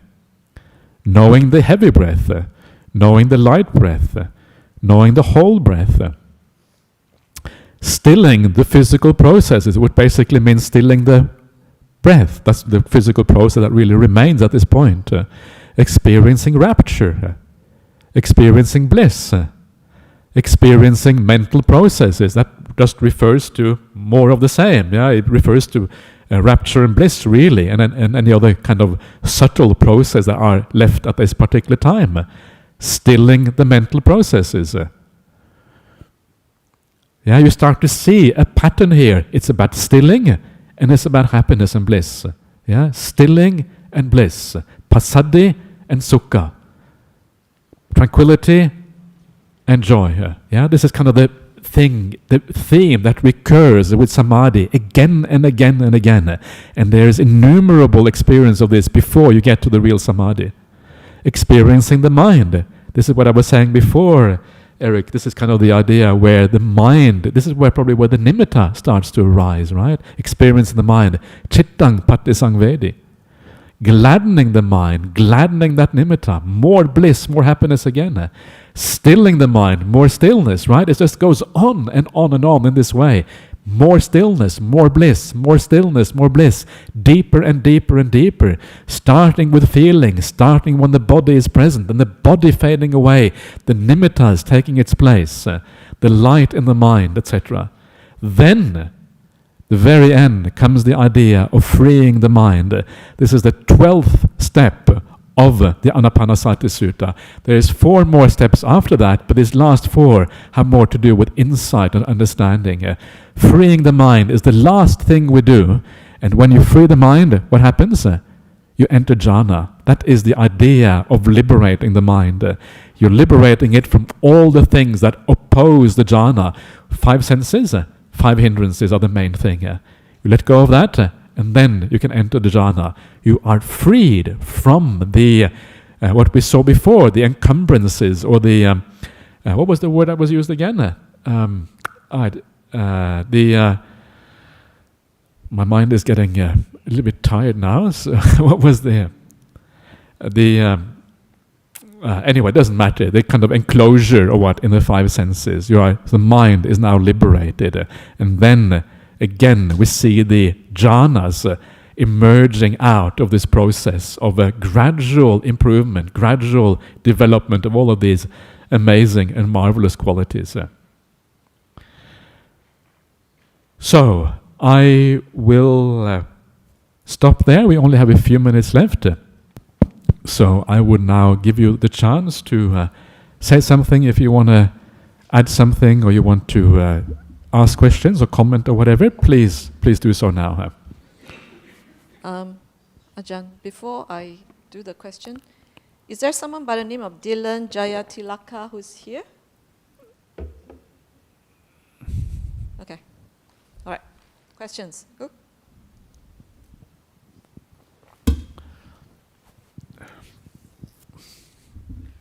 So in the Buddha's life story, it was said that the Buddha feared the jhānas, or the pleasure of the jhānas, and this seems to be quite common, like fearing the pleasures, or what's going on in there, like which hindrance is operating. It's interesting, isn't it? Why is it so common? And as you say, it's common. And it's actually a very good point. It is common in the present day, right? People still say the same thing. Even though the Buddha said in the suttas you shouldn't fear them, still, this is exactly what you hear now. People are afraid of being attached to these things. And I think there are probably many things going on, but I think one of the things is that we have this idea that we're not able to distinguish properly between different kinds of pleasure. And we think that the pleasures of ordinary five senses is somehow related to the pleasures of the jhanas or whatever. And that we kind of extend the idea of pleasure to move also into the realm of the jhanas. And I think this is one of the reasons why ascetic practices are so common in all spiritual paths, is that the idea is that to be able to extract myself from the pleasures of the five senses, I have to counteract them with asceticism, with actually experiencing pain through the five senses. And somehow, by experiencing pain, I will cancel out the pleasure of the five senses. And of course that doesn't work, because when you counter them with pain, the body becomes just as important as when you have pleasure through the body. So you want to neutralize the body, and the way to do that is to feel neither pleasure nor pain through the body. That is when the mind comes into focus. So I think the problem is basically that we don't make a proper distinction between different types of happiness. I think that is a very large part of it.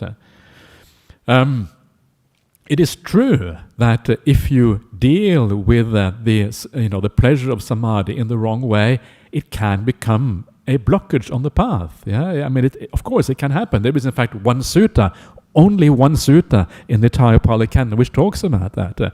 And it says that if the mind follows on or clings on to that happiness, we'll come back to a sutta later on when we talk about the wrong views and misapprehensions. If the mind clings on to that, then it will be a problem. But the problem is not that you shouldn't be practicing jhana. The problem is that if you want to re-experience jhana and Sammāsamādhi, you should not cling on to the jhanas. The problem is the clinging, not the practice of the jhana. So what we need to do is we need to learn how to deal with this experience in the right way. Then we are okay. The answer is not to not practice jhana. The answer is to deal with these states in such a way that we can carry on our practice. So I think there is, anyway, that's my reply to you. Thank you. Yeah.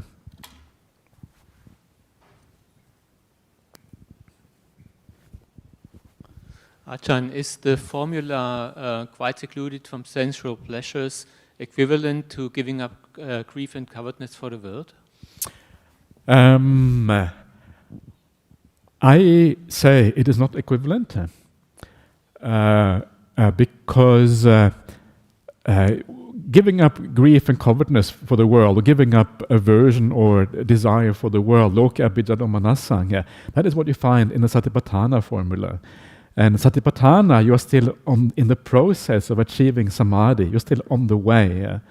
So in the Satipatthana formula, vinaya loka abhijjadomanasang, having abandoned aversion and desire for the world, that is actually based on sense restraint, because in sense restraint you have exactly the same idea.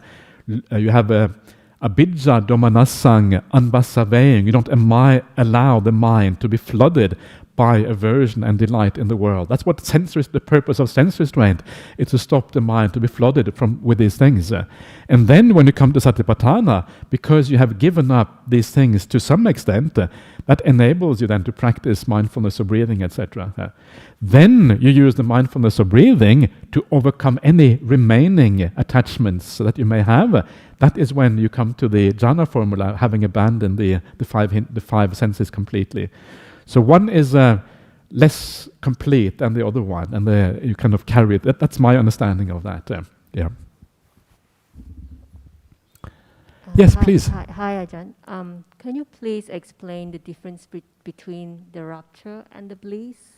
Difference between rapture and bliss? So these are different intensities or different, slightly different tones to the idea of happiness. So rapture tends to be more physical. Yeah, it can feel like currents or energy going through the body, blissful kind of energy you can feel in the body, for example. Yeah, this is the idea of rapture.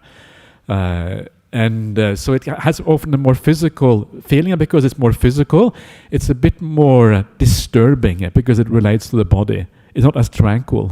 So you have that rapture, and then as the body or the experience calms down, becomes more tranquil, you get a more peaceful kind of happiness. And that is usually called sukha, that's called bliss.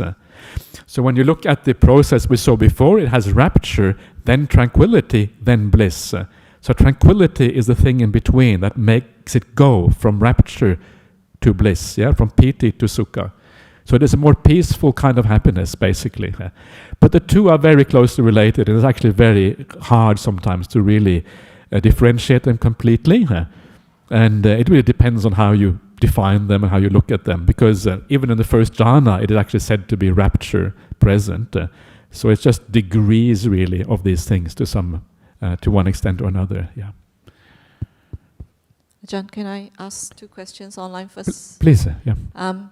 You were in Santi recently, right? We've got a few questions from Santi, so maybe next time you should spend more time there. Okay, first question. Yeah. Ajahn, can you comment how perception and attention accompanied by sensuality could assail someone in the first jhana, as mentioned by Moggallana in Samyutta Nikaya 40.1? Do you know which one? 40.1. Imina viharena viharato kama sahagata sanya manisikara. Okay, yeah, I know what you mean. Okay. So so imina viharena viharato means while dwelling in that particular dwelling, yeah? And this is kind of the critical thing, because this is, I think, where we often get confused with this. This is a classical example of having to interpret things in the right way here. So if you read that literally, it sounds like while you are in the jhana, these things assail you, right? But actually, the usual meaning of this kind of phrasing, if you look at how it is used in the suttas, it means during the general time when I'm practicing jhana. It doesn't mean that you are in the jhana and then these things assail you, because in the jhana, these things are completely eliminated. In fact, they are eliminated also for a long time afterwards.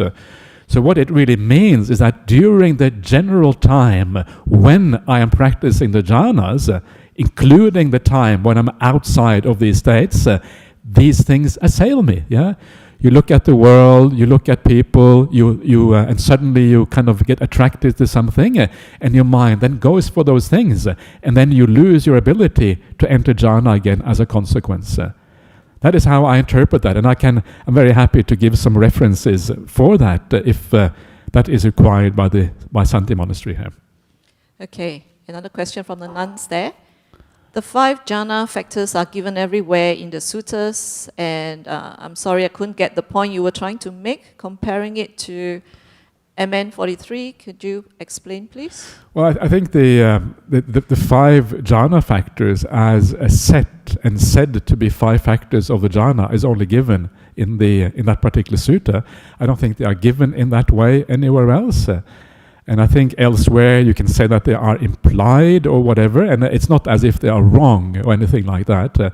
But they are not given as a set in the sense of, we should determine whether we have entered a jhana by these particular 5 factors. It is not the normal presentation in the suttas. As far as I know, this is the only presentation of these 5 factors. I could be wrong about that. I haven't actually looked it up very carefully, but that's my memory of that. Okay, Eddie? Ajahn, in the Mahachattarika Sutra, it explains the Lokottara and the Laukika. So will that be Lokottara or will you have the jhanas in Laukika and Lokottara both? Can you try again, Ripika? It's very hard for me to hear that. Yeah. In the Mahachattarika Sutra, Yeah. you have the Laukika and the Lokottara. Yeah. So this would be Lokottara, or would you have jhana in both Laukika and Lokottara?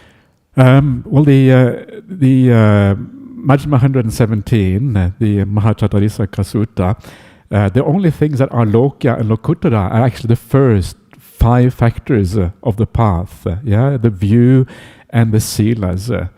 So if you go there, the Samma, the 3 last factors are not actually divided into Lokuttara and Lokya. It's only the first 5 that actually are divided in that particular way. And what that means is that there isn't really any evidence that, for example, the jhanas or these kind of factors here, which are meditation factors, can be divided in that way into Lokya and Lokuttara. That seems to be a later idea that you find in the commentaries. So it is only really the first 5 factors that are explained that way. That's my understanding of that. Ajahn, you okay to take more questions? Sure, yeah, we can take a few more questions. Yeah.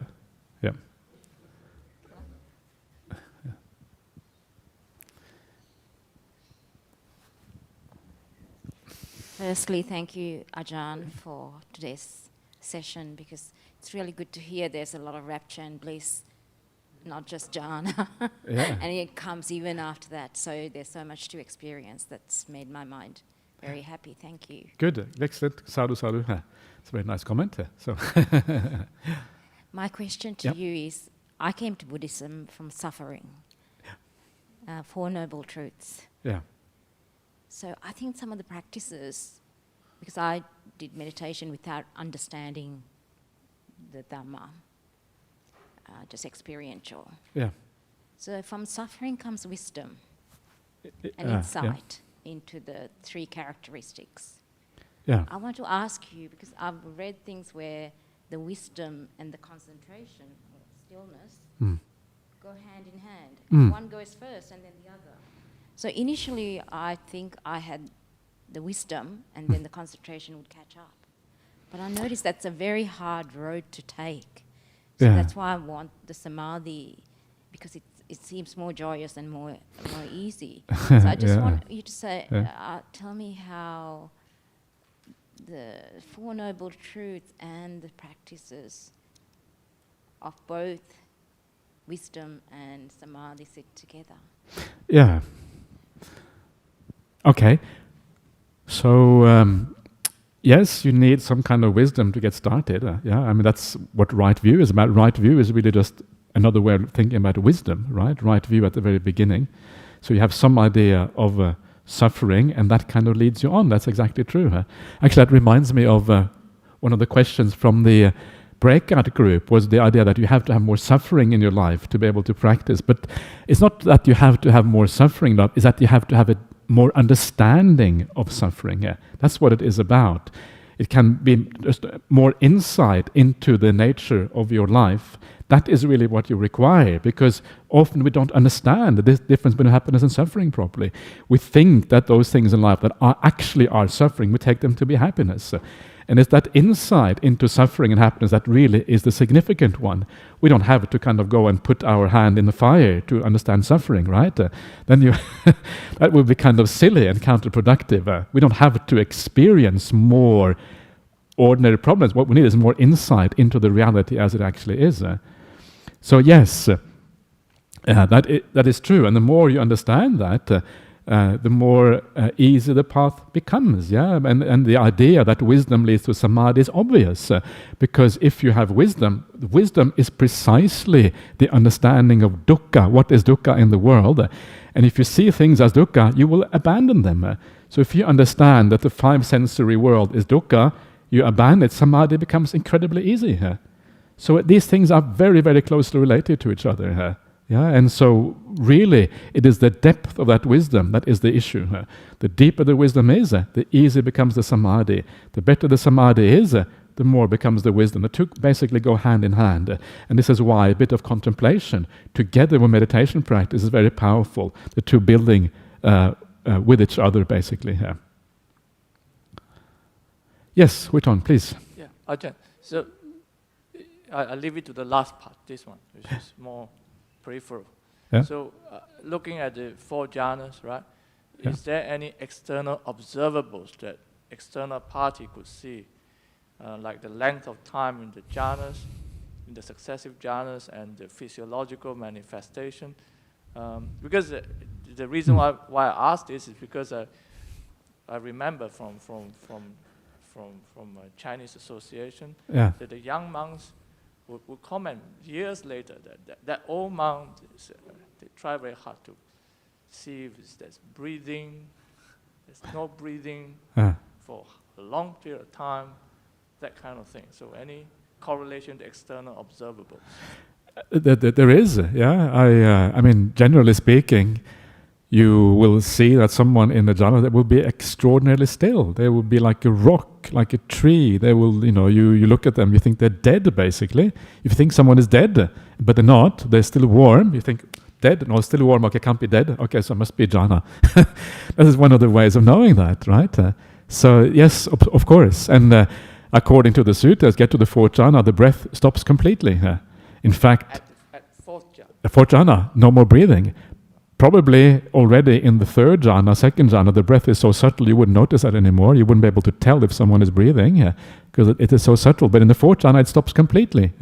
And what that means is that the body has become so still that there is no more metabolism. Metabolism has gone to zero. And if there's no more metabolism, you don't need oxygen. The oxygen in the blood stabilizes, right? Because there's no usage of oxygen if there's no metabolism.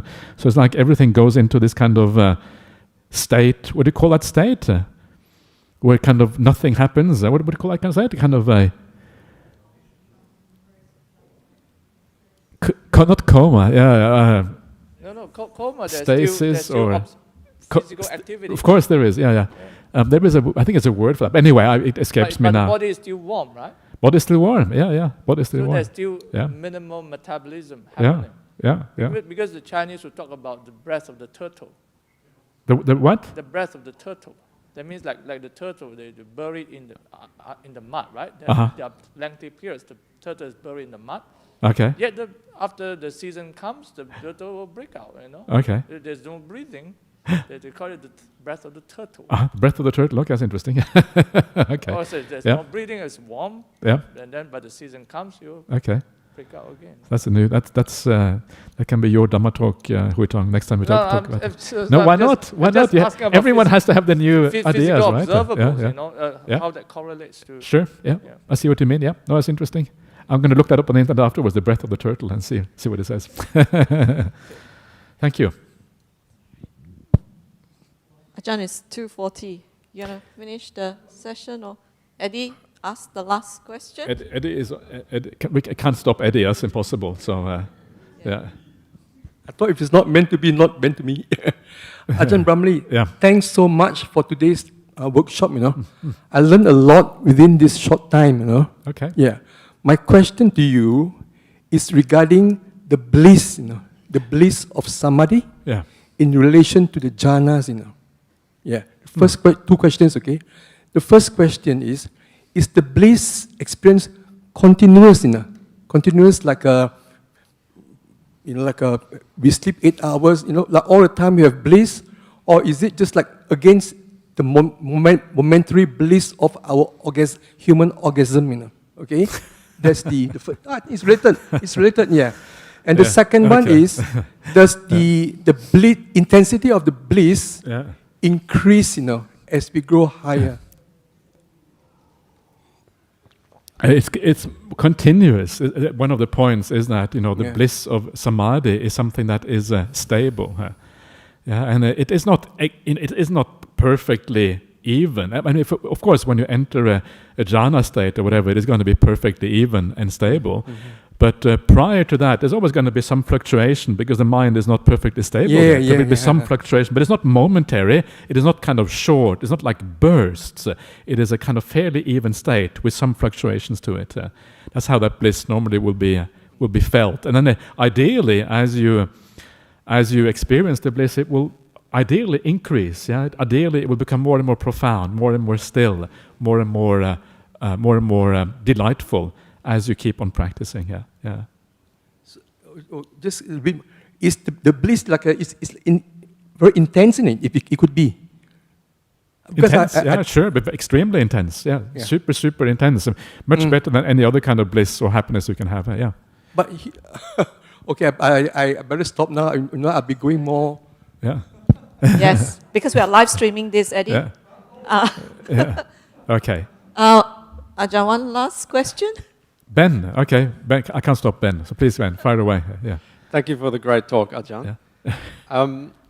With the jhana factors, it's my understanding that every other time they're mentioned in the suttas, there's only 4 for the first jhana, and in MN 43, there was the last one added on. Yeah. Why do you think they're not? There's only 4 in the earlier suttas. In the later one, there's the extra one added on. I would say that that's a good question. I think, well, I mean, it is, samadhi is defined as titasa ekagata, right? It is defined like that in the suttas. So I think it's just kind of drawing together from different places in the suttas. It's taking the 4 in the first jhana, adding the kind of general definition of samadhi found elsewhere and making it 5. I think that's probably what's going on. So, but I mean, you could add more things. Yeah, you could kind of keep on adding. I mean, there's always things you can say. You can say mindfulness is strong or whatever. I mean, there's lots of things you could say about these things. So I would prefer just to go back to the Buddha's usual definition of these things rather than kind of pulling it out. Because in the jhana formula, everything has a context. The context is having given up the 5 senses, having given up unskillful qualities. The context is very clear, and that context is very important for understanding them correctly. But when you pull them out like a separate 5 factors, they kind of gain a life of their own, and that's what is dangerous. That's where kind of people go wrong, and they start to look for the 5 jhana factors without the broader context, would actually give them more precision and more precise meaning. Yeah. So, yeah. Thank you. Okay, I have pressed the pause button, Leihar, so that means we have to pause. Yes, I see that. Yeah. Pretty good, Ajahn. I'm quite impressed with your PowerPoint skills now. 1 week's pause, yeah. Okay, so very good. So everyone, very nice to see you all here today, and very nice to have you all here. Please come back again next week. Next week, Venerable Sunyo will become Asunyo, and he will actually be visible among us. So that's wonderful. So have an enjoyable week, and let's just pay homage to the Buddha Dhamma Sangha as we finish off.